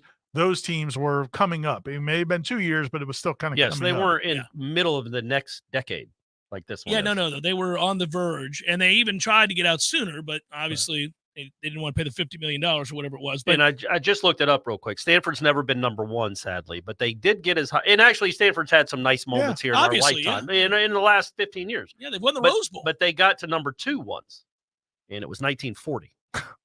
In 40. 1940. The famed 40 season. The 1940 Stanford season, where I'll be honest, I thought they got screwed. I thought they deserved the title. Did you look and and I see think it went to Dartmouth. highest ranking of all time under Elway? Oh, yeah. Yeah, I can look that up real quick. Yeah, but I'm kind of curious what that was. So he was there in 80 to 82, right? Mhm. So the highest ranking was 11. Okay. So basically what you're telling me is they haven't been relevant. Those programs basically nationally relevant, so they'll fit right in. It's pretty true of the They will. Pac-12 in general. Same ethos. Yeah, it all. They will fit right in. They can relate to the schools in North Carolina. I'm so glad that the students at FSU are getting a taste of the hate that several lived throughout the 90s. Yes, that's correct. As ruthless as it is now, what do you think Twitter, X or whatever it's called, would have been like in the 90s? It would have been like your standard message board where everybody just in glass houses through stones. It was always the best. When you went on message boards, you'd have Miami fans speaking out against the criminality of Florida State. We were like, Miami is talking about this. And then Florida State fans would fire back, and then Florida would get involved. And then be like, well, what about Tank Black? And then we just moved it all over here into the social media realm instead of message boards. That's what it would have been like. And it's all comical. But yeah, it is nice to know that you're relevant to a point where you're pissing people off again. It means you're about to be good again. And I think people recognize that as well. And look, keep stealing recruits from Georgia. You're going to piss off Kirby? Yeah, just on the regular. It is strange, though, and I was talking to somebody at practice about this, a faculty member. Georgia didn't want him anyway. He wasn't a take. That's always the way. Wasn't a take. Why is it that Colorado can leave, Oregon, Washington can leave, all these schools can leave, and nobody seems to get the ire that Florida State did for making the comments they made? Like, why is Florida State seen as a troublemaker or, out of bounds when these other schools had bailed on their conferences? Colorado one day was like, yeah, we're all in. And then the next day went to the Big 12. And that's fine. Irrelevant. Well, that's fair. But it's also it's a double standard, but they're irrelevant. It is ridiculously understandable. Yeah. Well, it was also crazy that we knew when Texas and Oklahoma went to the SEC. I wrote a column. I went and reread it to see if I was right. I said the Big 12 was going to collapse. It turned out it was the Pac-12, but the Big 12 isn't anything either more. And I was like, this is the death knell. This is the end of college football as we know it. And the way I led that column was the scene in Jurassic Park where Jeff Goldblum's like, yeah, your scientists could do this, but they never asked themselves if they should. Right. And the SEC never asked themselves, is this good for the sport? And why is it now when Florida State does That's what I've been screaming. Texas and Oklahoma were the reason all of this happened. If that didn't happen, then Southern Cal and UCLA wouldn't have gone to the Big Ten. So that was when all of this hand-wringing should have been done. But people are just like, wow, the SEC is going to be really dominant. Isn't that something? And look what the ACC did to the Big East. You can go on and on. It's just this they has been all going on. So caring about what any of them say about how anybody else acts is ridiculous. And not one inkling, not even a shred of guilt for Florida State. If you're a Florida State fan, administrator, alumnus, booster, supporter of any kind, whatever, you don't have to feel bad. You're looking out for number one, and so is everybody else, no matter what they say publicly. This is not, I mean, look what happened. Jim Phillips, gullible as he proved to be, tried to get everybody to hold hands and sing Kumbaya for the betterment of college football, Corey, to your point. This isn't good for the game. Our neighborhoods need the trash taken out too. Everybody needs to have the same things. Yeah, look, pal, less than like a month later, they were laughing at you. They're sending you pictures of their ass. Yeah. You look like a fool. That would have been cool if Kevin Warren really did that. I mean, this is like Phillips texted him. He's like, "Hey man, what about the alliance?" Yeah. Kevin Warren just sends a picture of his ass. There's your How alliance. about this? How about this? Alliance. Yeah, why don't you align with this? Seminole Headlines, 93.3 Real Talk Radio, Warchant TV continues in a moment. Did you know metal roofs' survivability far exceeds that of traditional shingle roofs? It's time to consider a metal roof from Metal Roofing Sales of Tallahassee. We provide the best quality, least expensive material and accessories in the area, as well as material pickup and delivery. Our painted panels qualify for the City of Tallahassee's low-interest Energy Star loan program also. And don't forget about our veteran law enforcement discount. Give Metal Roofing Sales a call today at 536-9123, 536-9123. I'm Robert, and I'm a general pest technician at Paul's Termite and Pest Control.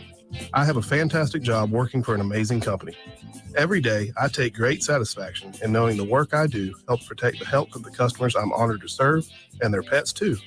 Many are now my friends.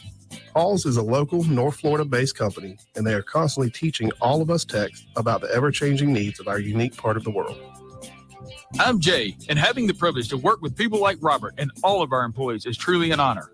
There is no doubt that the staff of Paul's Termite and Pest Control is the best in our industry.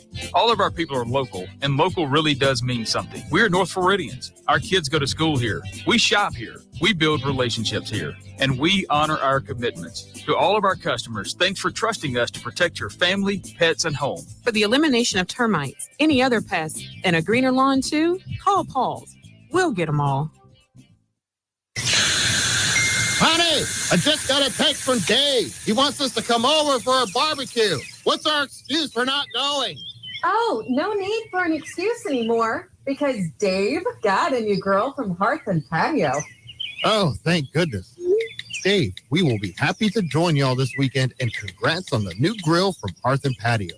My wife said she would bring potato salad. Hearth and Patio invites you to elevate your grilling game this year with one of their amazing grills from Fire Magic, Royal Master, or Blaze Grills. Call them today, 850-727-4282. That's 850-727-4282, or visit them online at hearthpatiotallahassee.com. Hearth and Patio, making barbecues great in the Sunshine State. Honey, Dave said no raisins in the potato salad this time. Call them today, 850-727-4282. That's 850-727-4282, or visit them online at hearthpatiotallahassee.com. Discover seasonal sensations full of passion and flavor at Café de Martín and El Bar, a one-of-a-kind culinary and cocktail concept created by classically trained chef Martín Araujo. This summer, escape to your own Peruvian paradise in the capital city and experience handcrafted, colorful, refreshing cocktails like the Chilcano de Maracuyá, made with authentic pisco, mixed with lime juice, passion fruit, a splash of ginger ale, and bitters. Or enjoy a classic pisco sour made from grapes produced in the nutrient-rich lands of Peru. At Café de Martín and El Bar, everything is handmade from fresh ingredients con amor y pasión, with love and passion. From the moment you open the doors, you're immersed in the culture and transported to Tallahassee's only upscale Peruvian culinary experience, full of surprises with every dish and every drink. It's Café de Martín and El Bar on Capitol Circle Northeast in the Esposito Shopping Center. Open Monday through Saturday for lunch, happy hour, and dinner. Online at cafedemartin.com. Life is stressful. Dinner shouldn't be. That motto is why Register Sausage has been doing business in the Florida Panhandle and Lower Alabama for over 75 years. A proud sponsor of Seminole Headlines, Register Sausage always provides the best Southern smoked sausage to over 140 grocery stores and restaurants throughout the Southeast. Headliners have discovered the Register's difference. You can too. To find a store that carries Registers near you or to buy directly, head to registermeats.com. That's registermeats.com. Register sausage. Yay, sausage! Seminole Headlines returns now. Head to YouTube and search for Warchant TV today to catch the show live or on demand. Now, here's Jeff Cameron, Ira Schofel, and Corey Clark. Given how potent the offense is, would you take the ball first versus deferring to the second half if you win the coin toss? Vishal wants to know.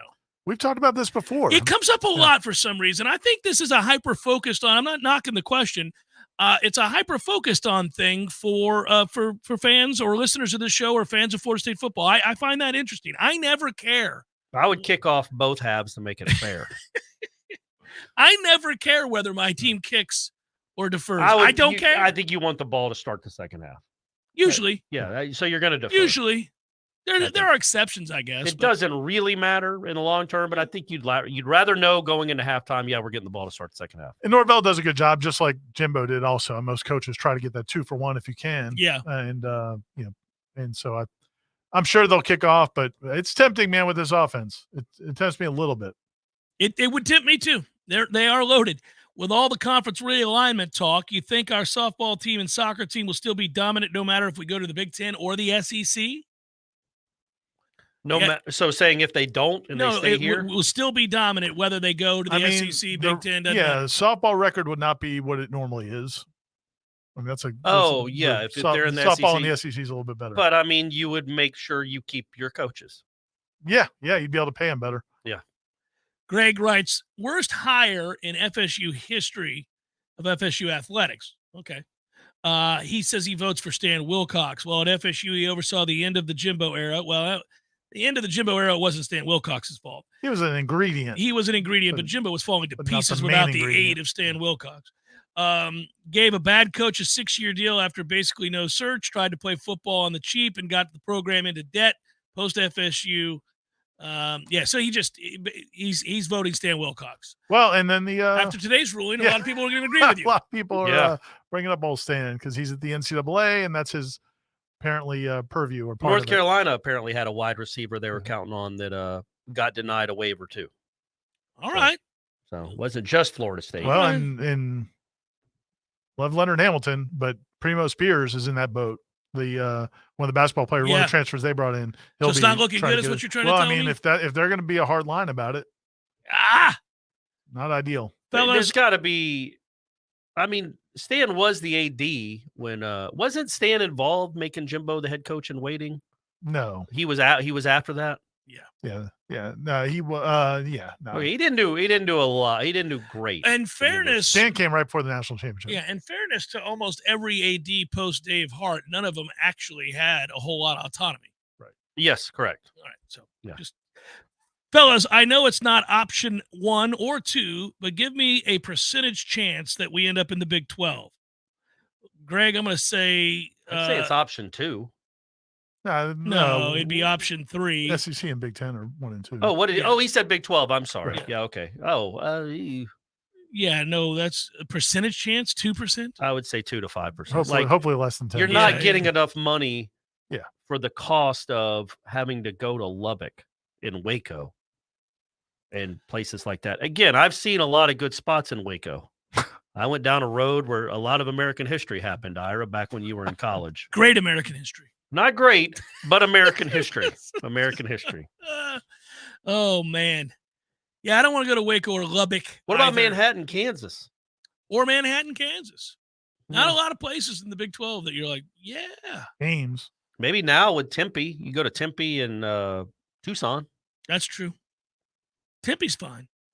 If we join a conference without Miami, do we keep them as a non-conference opponent like we do with UF and like we did when Miami was in the Big East? Or would the presumptive increase in competition preclude us from doing so? I've worried about this. I've said that the direction college football is in, they've dynamited a lot of tradition. You know what? If Miami wants to play Florida State and play games that matter, that people actually watch, because that's the one every year that they play that people watch. Well, I guess they played A&M and people cared. You might want to come out and say you're on board with the Noles right now. What, you just lay it in the cut. Just laying down in the weeds while Florida State stands up and says, "Hey, everybody, shoot your arrows at me." Stand up, Miami. Everybody thought Radakovich was the greatest hire of all time. Come on, Miami. Where are you? Why are you being so Is quiet? my man just like laying out on the beach? What's happening? Is he just like, I screwed Clemson up, I'm out of here? Yeah, I don't know what's going to happen there, man. I don't know how attractive Miami is. Like, I know there was talk that that's that market, Ira. It's that big market, just like you've seen it with Boston and Pittsburgh. What they brought New to York, New York City. I you mean, got that New York huge City college market. Come on, man. That's why the ACC's rolling in it right now. Yeah, it is interesting how quiet Miami has been. I would think. I mean, there would be a very real shot if Florida State ends up in a conference without Miami that they will stop playing Miami, which would be a sad. Yeah, it would be a sad. I don't like it. Yeah. It's a reality. We're not fans of it, but it's probably the reality. Stephen writes, I haven't heard much in regards to Hakeem Williams. How has he looked at practice? Well, Corey said he's a bum earlier on the show today in the first hour. Incorrect. I think that's pretty much what he said. I translated it properly. That's not true. You'll have to go back and listen for yourself. Right. Where I said that I didn't think. In fact, I'm pretty sure the words that came out of my mouth. You wrote a whole one thing about what is a bum he is. No, so I think look, he's been better than he was in the spring. Relegated further down the depth chart because they are markedly better at the position. Yeah, he's made some plays. Now, he's not going up against the best all the time that Florida State has to offer from the secondary, but he is making plays, and he is showing in better shape, the physicality and the tools that were made him so attractive when he was in high school. But he is not, right now, as good as Van Dravius. That fair, Ira? Yes. Okay. Oh, definitely. Right. Yeah. He ain't a bum, though. No, he's not a bum. I was teasing. I know. Just started watching baseball again this year and notice all of these silly home run celebrations. It got me thinking. I know we're an enterprising baseball team and can get a slightly used turnover backpack. Where is that thing? Where is the turnover backpack? That would be a really fun, cool story to do, or like an 8-part podcast. Just tracking down the backpack. True crime? Yeah, like a true crime. Well, you know how, by the way, they do wrestling one now, and they're about to do one for hip-hop where they find the relics of yesteryear. Who has them? Who has, so like old gimmicky things from wrestling. I have asked Rob Wilson probably 7 times in the last decade, where is the Spirit Spear? Where did it go? Yeah. What did they do with it? Did they put it in a dumpster, or does somebody have it in a barn somewhere? And he does not know. And I would But he's also not looked. He probably hasn't looked that hard. Or he's lying to you. Yeah. We know Rob. He absolutely probably, it's probably in his Rob, house. where's the spear? It's probably in his Where garden. is the spear, Rob? Yeah. Yeah, for real. Where's Wallace? Where's the, and I would love to know where the backpack is. What do you think like AJ Westbrook has it or somebody like that? Could the Tavares McFadden has no, it? He wasn't on that Ira team. was going to take the Democrat sign, but I think the time has passed. He waited too long. Would it be good to sacrifice the backpack if you found it? Like it would be Burn it? good, like the last day of camp, to burn it, like in a trash can, like in Ted Lasso, like in the 50-yard line. Yeah, but I think you're paying credence to an era that was so short-lived it need not be brought back. Like I don't think Norvell wants to. Let's let any part of this into our locker room. You don't even want to know because then you're having to explain to the kids that have encircled it, the burning, what it is that you're doing. And they're like, wait, you had a what? And then who would be on the team? Renardo Green would be like, yeah, we would catch it. And what would be great is if somebody did it anonymously, just like filmed it without anybody around, like not on campus. You just saw a backpack burning. The worst thing about the backpack was Instagram stories. Usually if something happens to your team, like your coach says something dumb, a player gets arrested, something bad happens, and every other fan base jumps on social media to rip your school, people will fight back. Yeah. But like the backpack, everybody just had to wear it. Everybody's like, like, it sucks. You're right. It's ridiculous. Miami's got this cool ass chain. The chain was awesome. And then you're just slinging a JanSport over your shoulder. One of the 9 turnovers you created that year. Yeah. At least it didn't have to come out very often. It seems so fitting. The Dora the Explorer. Yeah, it seems so fitting for what they were as a team. Just like, this is silly. Look at this. Somebody's got it. Somebody from that team should know where it is. And then when they would be down by 35 and get a turnover, and somebody would grab the backpack. Where is it? Grab it. Get in front of the camera. By the way, the Pirates' sword is awesome. When the Buccos go yard. Well, and look, and they're right. The Angels do something right. Oh, that's pretty cool. Yeah. Whatever. The Brewers put the cheese on their head. The Angels put like a throne where like Twins a crown do like or something. a Vikings thing or something. Do the Orioles just do the bird bath, or do you guys do something in sprinklers? the they got the funnel. They got a water funnel. Oh, okay. A lot of water themes. The Braves just shake hands because they hit so many home runs. It would get ridiculous after a while to keep putting. I know. We were doing all kinds of celebrating off of Spencer Strider yesterday, but he got tired of wearing that poor man out. It was embarrassing. Is it too early to discuss the formation of the 2023 Snuggy Hill posse? Guys, we got to do it this year.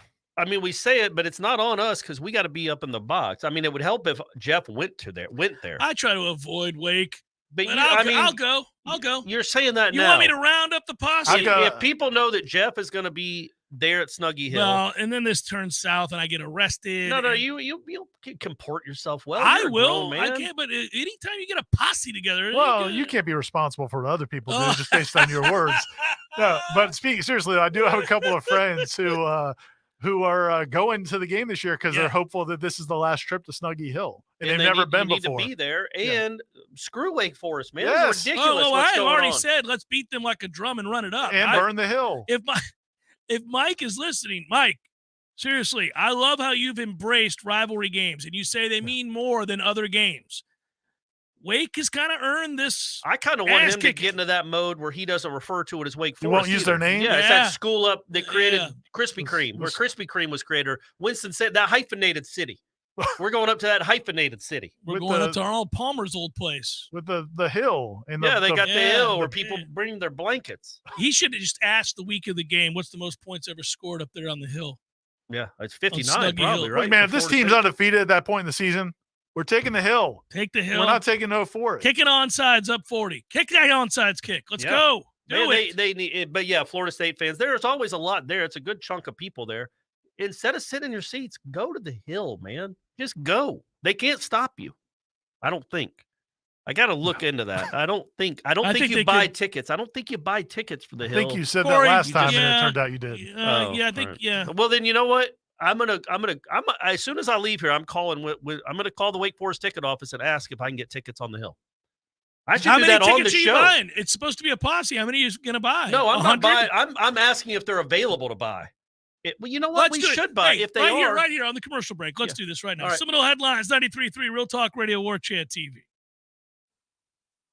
Your local news now. McCulloch County Commissioners have decided to postpone a vote on a controversial rezoning request that could have paved the way for a gas station at the intersection of U.S. Highway 319 and State Road 267. Chambers were full and dozens of people lined up outside as the meeting got underway. Commissioners called a recess amid concerns that people were waiting outside in dangerously high temperatures. Commissioners told the crowd they would postpone the vote to a later date when they could accommodate everyone. A new date for a vote on the rezoning request has not yet been set. The Arts District in Railroad Square is looking to change operations by requiring some shops to remain open for a minimum number of hours each week. Art District Real Estate Chief of Staff Tangela Lofton said some businesses will be required to stay open for at least 40 hours per week, while others will have to be open at least 20 hours. The minimum will depend on the business location in the district. Shops facing the Art Garden will have to be open for at least 40 hours. This is Rachel Lene with your Real Talk 93.3 Local News Update, brought to you by Macklemore Systems, Tallahassee's go-to Mac store. Check them out online at MacklemoreSystems.com.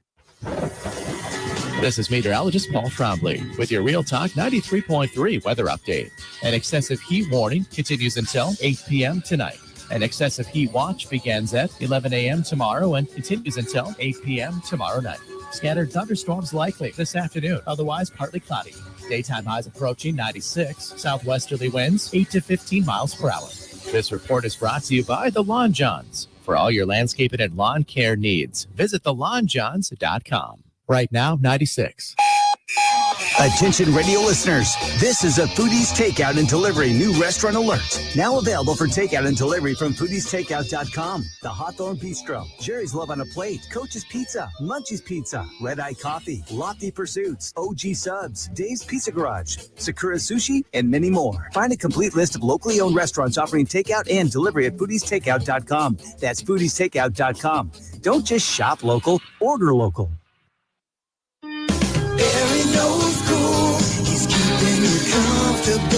This is Kyle, Service Manager from Barano Heating and Air. Schedule an appointment from your mobile device to learn about our Total Comfort Service Program. With guaranteed same-day service, 15% off necessary repairs, and $25 berry books to use towards air filters and other products. Turn to the experts at Carrier and Barano Heating and Air. Any day, anytime, anywhere. Online at baranoac.com. Order license CAC 1816-186. Life is stressful. Dinner shouldn't be. That motto is why Register Sausage has been doing business in the Florida Panhandle and Lower Alabama for over 75 years. A proud sponsor of Seminole Headlines, Register Sausage always provides the best Southern smoked sausage to over 140 grocery stores and restaurants throughout the Southeast. Headliners have discovered the Register's difference. You can too. To find a store that carries Registers near you or to buy directly, head to registermeats.com. That's registermeats.com. Register Sausage. Yay, sausage! Seminole Headlines returns now. Head to YouTube and search for Warchant TV today to catch the show live or on demand. Now, here's Jeff Cameron, Ira Schofel, and Corey Clark. Do we have an answer? Well, he's on the phone right now with the ticket office, and I told him to ask if he could buy I told him to ask, how do we buy tickets for the Snuggy Hill? Well, she won't know what Snuggy Hill is. She doesn't know what Snuggy Hill is. But how many to buy the end zone tickets for the Florida State game? And then I said, then follow up with, okay, what if I want to buy all of them? And he's talking to her right now. He just walked out of the room. I was trying to get him to do it on the air, but he which would have been fantastic. Yes, but he ran out of the room. So if we buy, how many tickets do you think they sell in that end he's zone? worried they may have already sold some. But so maybe there's, I don't know, 500. Okay, he's got an answer here. Hold on, I'm turning on the mic. He doesn't look happy. He didn't get a good result. What happened? It's not terrible. So to buy tickets for Snuggy Hill, you have to buy the season tickets. Oh, come on. You have to buy a ticket for every Wake game. Forest. Oh, man. So I said, how much? I think this is what I asked. How much for 4 tickets on the Hill for the season? And she said $220. But that's just 4. You We can't want all of burn the them. hill down. No, I know, but I'm saying that, Warchant could give away some. And then our great listeners could buy. That's a problem, though. You have to buy $220. You got to buy the season's worth, and then you got to sell their tickets. And then to you got to Elon go. Wake Forest. You got to go to the Elon Wake game. You got to go to Wake, Virginia. I don't think you're going to make your money back. No, yeah, probably not. You're not going to make your money back. So you have to buy season tickets to sit on the hill. That's disappointing. Damn it, man! Or you can just jump the railing. I will say at least we inquired. Like we've said before, I mean, we're trying to get kicked out of the league anyway. Yeah, just displace the people on the hill. I mean, what are they going to do? Just displace them. But sir, I have a ticket. Yeah, we don't care. We don't care. Go sit in my seat. Yeah, over there. Yeah, hill gets burned today. Yeah, that's right. Huge Ass writes, with the college football playoff. Huge Ass. With the college football playoff expanding to 12 teams in 2024. How much more exciting will the regular season be with more teams being a part of more games that matter, especially later in the season? Also, I love you. Thank you. Sweet. Thank you, Hugh. I think it's less exciting than the regular season. That's the debate, right? Yeah, I think it's less exciting. I mean, I think you can make a case that it's more for some teams. But I think it's more exciting in the postseason to have 12 teams. I think it's less exciting like week 4. Probably because a game won't matter that much. But week 11. But you still want more exciting. But you still want to win the Florida State Clemson game, even though you know it doesn't eliminate you. You're still going to want to win. I just remember the heightened awareness I felt walking into Florida State Miami in years past with the idea that the loser just got told by their arch rival, "Go to hell." You. But got how no about chance I know last year's probably not a great example because the Florida game really mattered anyway, and finishing with 9 wins.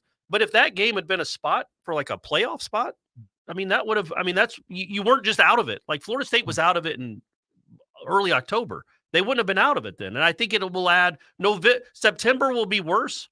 I think November early season, first half of the season won't November be will be better though. I think November there's going to be 22 teams that think they have a shot to get in the final 12.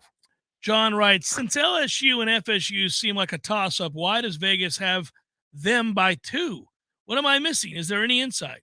That's that SEC bias, John. Well, and LSU's number 5 in the country, and the Noles are only number 8. So apparently, according to the coaches poll, everybody liked that bowl win over Purdue. But that's the thing. Like Corey and Aslan were talking about this morning on Wake Up Warchant, the not so wildly popular, closely wildly popular. I'm trying to come up with a different way to say it. Not so wildly popular is awful. I'm saying we can't say wildly popular. He's trademarked it. Incredibly popular is what we landed on, I think.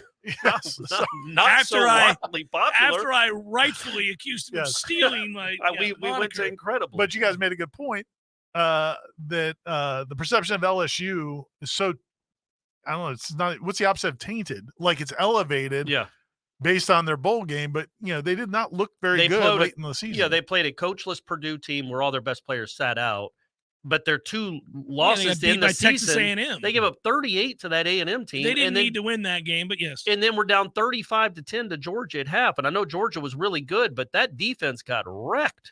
the last 2 weeks of the season. Let's hope they get wrecked again in this game. Well, they're going up against a better offense than Texas A&M was last. I will year. say, I mean, can you imagine? Like, dare to dream for a moment. What if Florida State beats LSU 38-17? It could be 38 at the half. We might go straight to Snuggy Hill the next day. Straight to the limo is where we're going at 38-17, buddy. Man. It's going to be a night on be the straight town. to the limo days, man. The halcyon days and straight to the limo. Can you imagine? I mean, we've got a free place to stay. Buddy, good times. I'm in.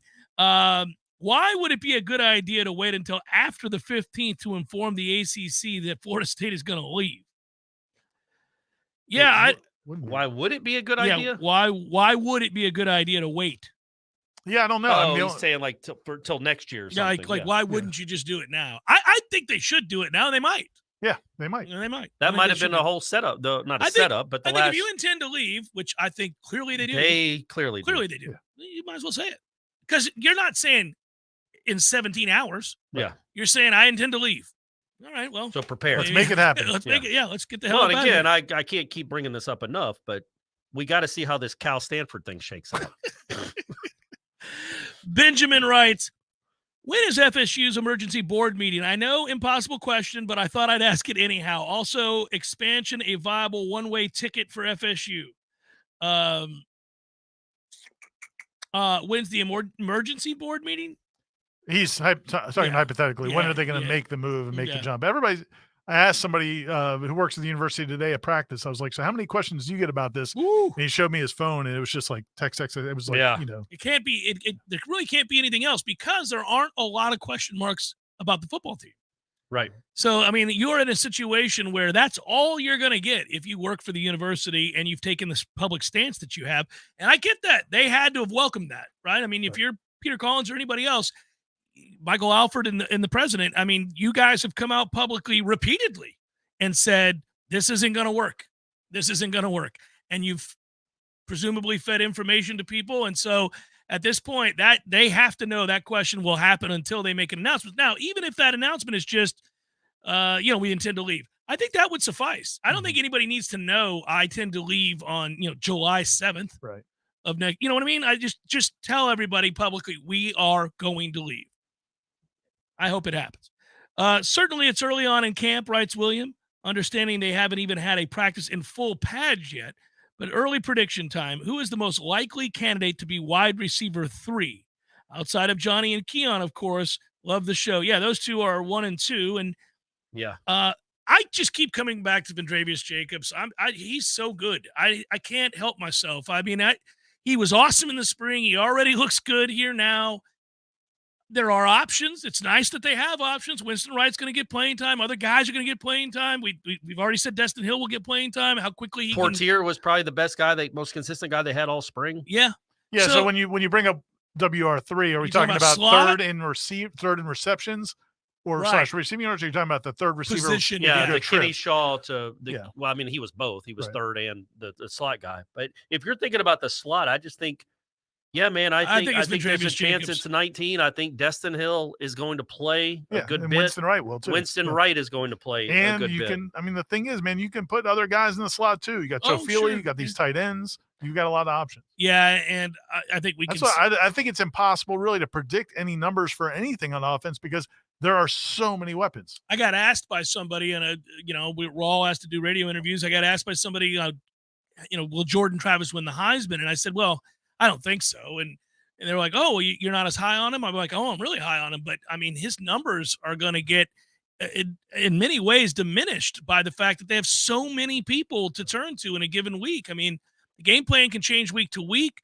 And you've got guys that have a huge Saturday and then maybe the next week have 3 catches for 32 yards. I think he would have to have big games against LSU and Clemson because quite frankly, those are the 2 games that people will watch. If he has an outlandish like Florida type game in those kind of plays too. Oh yeah, those plays were amazing. And then he has an Oklahoma game against Clemson sort of. Then that I think he can win it like that, even if he throws for 180 against Syracuse. And that's just the dumb way this whole thing works. Is it's so much based on statistics.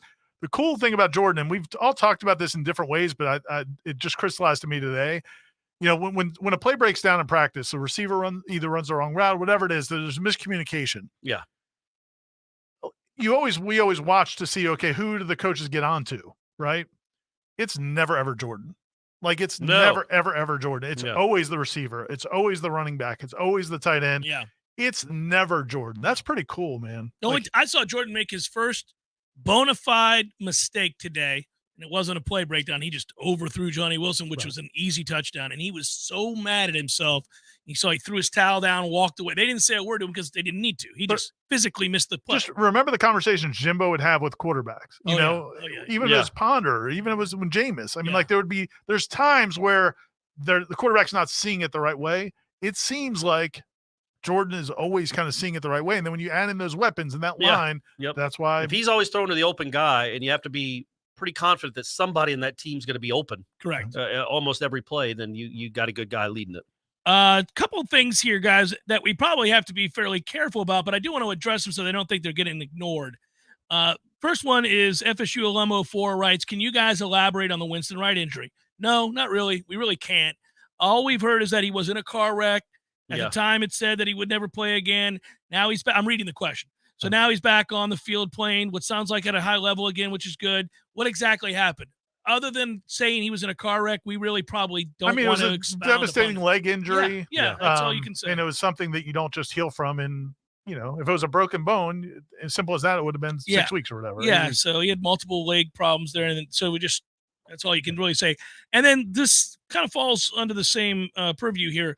Love the show, guys. What's up with Fabian Lovett? I've not heard him mentioned one time in practice summaries. Yeah, well, same thing. I mean, guys sometimes miss practices, but it's nothing devastating. They're just kind of getting back into. We're talking about Robert Scott earlier. He's on a plan. They're getting him back. If you're reading Corey's practice observations or reading the message boards and watching the videos, and you don't see somebody or you don't hear about somebody, there's usually probably a reason. But if it's significant, you'll probably hear more about it. Yeah. So just, read between the lines there. Here's one for you, Ira, that I think we all like because I've watched it 10 times. Can you tell me what I'm missing? And I agree with this guy. Brad writes, Orioles thing? Yeah, Kevin Brown being suspended indefinitely.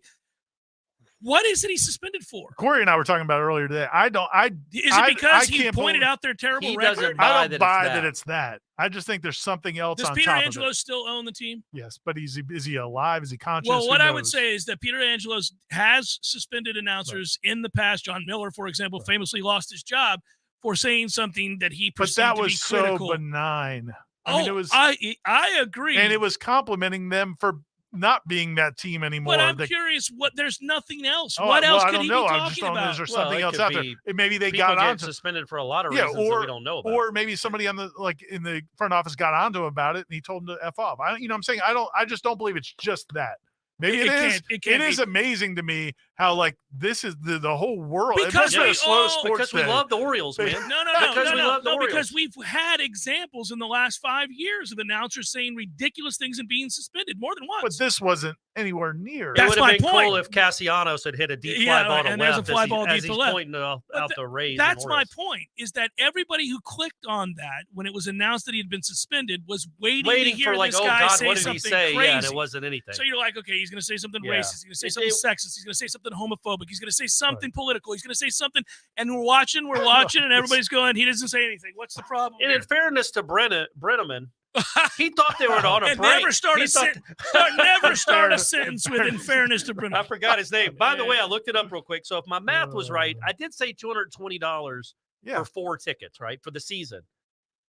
Battles in to get 200 tickets, and I'm bringing Battles into this. Okay. If you want 200 Florida State fans at Snuggy Hill for that game, it's only $11,000. Battles in can do that, right, gang? I mean, I think you're volunteering other people's money. Right. I think Florida State fans would be like, okay, maybe you don't get that receiver. But you got 200 Florida State fans on Snuggy Hill, so we can burn it down. Yeah. I'm just saying, it's not that much in the grand scheme of things, gang. What if you don't burn it down and just not burn it down. Just dig it up. It's a sod game. Dig your heels in. Every fan takes grass. Wear your spikes. You wear your golf spikes. You just don't replace your divots. Thoughts on Jimbo Fisher's quote on college football chasing money? Yeah. That is unbelievable. Sean goes on to say, has there ever been a more unaware quote from a college football coach? There has. Probably. Yeah. The great thing about it is Dabo makes one every week. Like TexAgs.com, who covers Jimbo, and you think like probably wants to have a decent relationship with him. Like when they tweet that out, like that he's going to get crushed. I mean, they must be doing it, but so he'll get crushed, right? I would think. Yeah. You got to think about what stage they're in. They're at the stage now where they've been disillusioned enough, right, both on and off the field, with what they thought they were going to get. I mean, that offense was a disaster. So now they can the knives are out. We remember it. We remember it. It's college football. It's just all about the money now. I don't Yeah. know When what happened to this sport. Remember the days in like 17 and 18 where coaches just coach for the love of the game? And my favorite part would be like if right after that you had the quote of him talking about being on his ranches, the plural ranches. Let's say we're going to win the games between LSU, Clemson, Miami, Florida. Which one would you prefer to throttle with a 50 burger? I legitimately keep coming back to Wake Forest. I know that wasn't one of the choices, but I keep coming back. I would like to see them beat Wake Forest 70-7. I agree. But by the way, the answer to this question is always Miami. I think did he say Florida? Miami. If you go to Florida and beat them by 40 points, would that be the end for Napier? No, it's too early, right? If it's year 2 and they go 4-8 and one in the last, they lose by 50 to their rival. That would be a tough one. I don't know, man. Norvell lost to his rival in year 2, and they didn't even have a coach. No, I don't think it'd be the end. So your answer is really Miami there? It's always Miami. But you just did it. It'll be Miami until we stop playing Miami. Not LSU. You don't think just for the good of the season? I have nothing against LSU. I want to beat their ass, but and they're going to be LSU. SEC brethren soon enough. Yeah, they'll be our brothers in arms. Yeah, I like that. And they beat Florida in the College World Series. So you weren't. I think you were gone. You guys already hit the road. So the last night we were in Charlotte. They had this thing when you never went there the night before. They had that cocktail party thing. All right, so they let people know at AC kickoff each night. This is one of the things I'm going to miss about the conference. Whenever it is we leave. They have each night they have a media / staff kind of like cocktail party kind of event. Yeah. It's really cool that they do it. Free booze. Yeah, sure. Well, they had a 360-degree photo booth thing, like those things they have at weddings now and stuff. Also the thing like Brian Kelly did. Yeah. With the record. The dance. So my guy Manny Navarro, who covers Miami for The Athletic, was trying to convince me. He was plying me with alcohol, trying to convince me to do the Brian Kelly dance, which would have been awesome. Manny, I wish you would have succeeded. And so then he just kept coming over and just trying like with now. Him? He just wanted me just to go do it, and then post it like the week of the. But you got to do the dance. Yeah, that was exactly reenact the whole thing. Yeah. And I was like, no, man. And then we all kind of came. Now to the I wish I had gone. I'd have got you to do it. Well, we all came to the conclusion that this guy would have done it. I absolutely would have done it shirtless. Any excuse, gang. No, that would have been good. Yeah. I stopped going to those things a long time ago. I mean, the event's fine, and I get to hang out with you guys and all that, but the booze and you're not a cocktail hour guy. You want to go to the SEC where it's like a barbecue with a keg. And Tom were at the Irish pub. We went to the Irish pub. Well, Connolly's, buddy. We took it to Connolly's. Predictable. You came and met us at Connolly's. I did after I hung out with the brethren, the ACC, my people. Oh, how much they love us. Whoa. How much they love us. Yeah. They're going to really miss the FSU contingent, right? You tell Andrew Carter was so sad that we were on our way out the door. He was part of the conversation. Andrew's a good guy. I don't have a problem with Andrew Carter. His tweets have been ridiculous lately, but I don't have. There's a lot of that going on. They all seem to be afflicted somehow. For Ira Chaffel and Corey Clark, as well as Director Matthew, I'm Jeff. Thanks for listening, everybody. Be well. Peace. Till next time. There's fun to be had every night at the Corner Pocket. Take home prizes on Trivia Tuesday.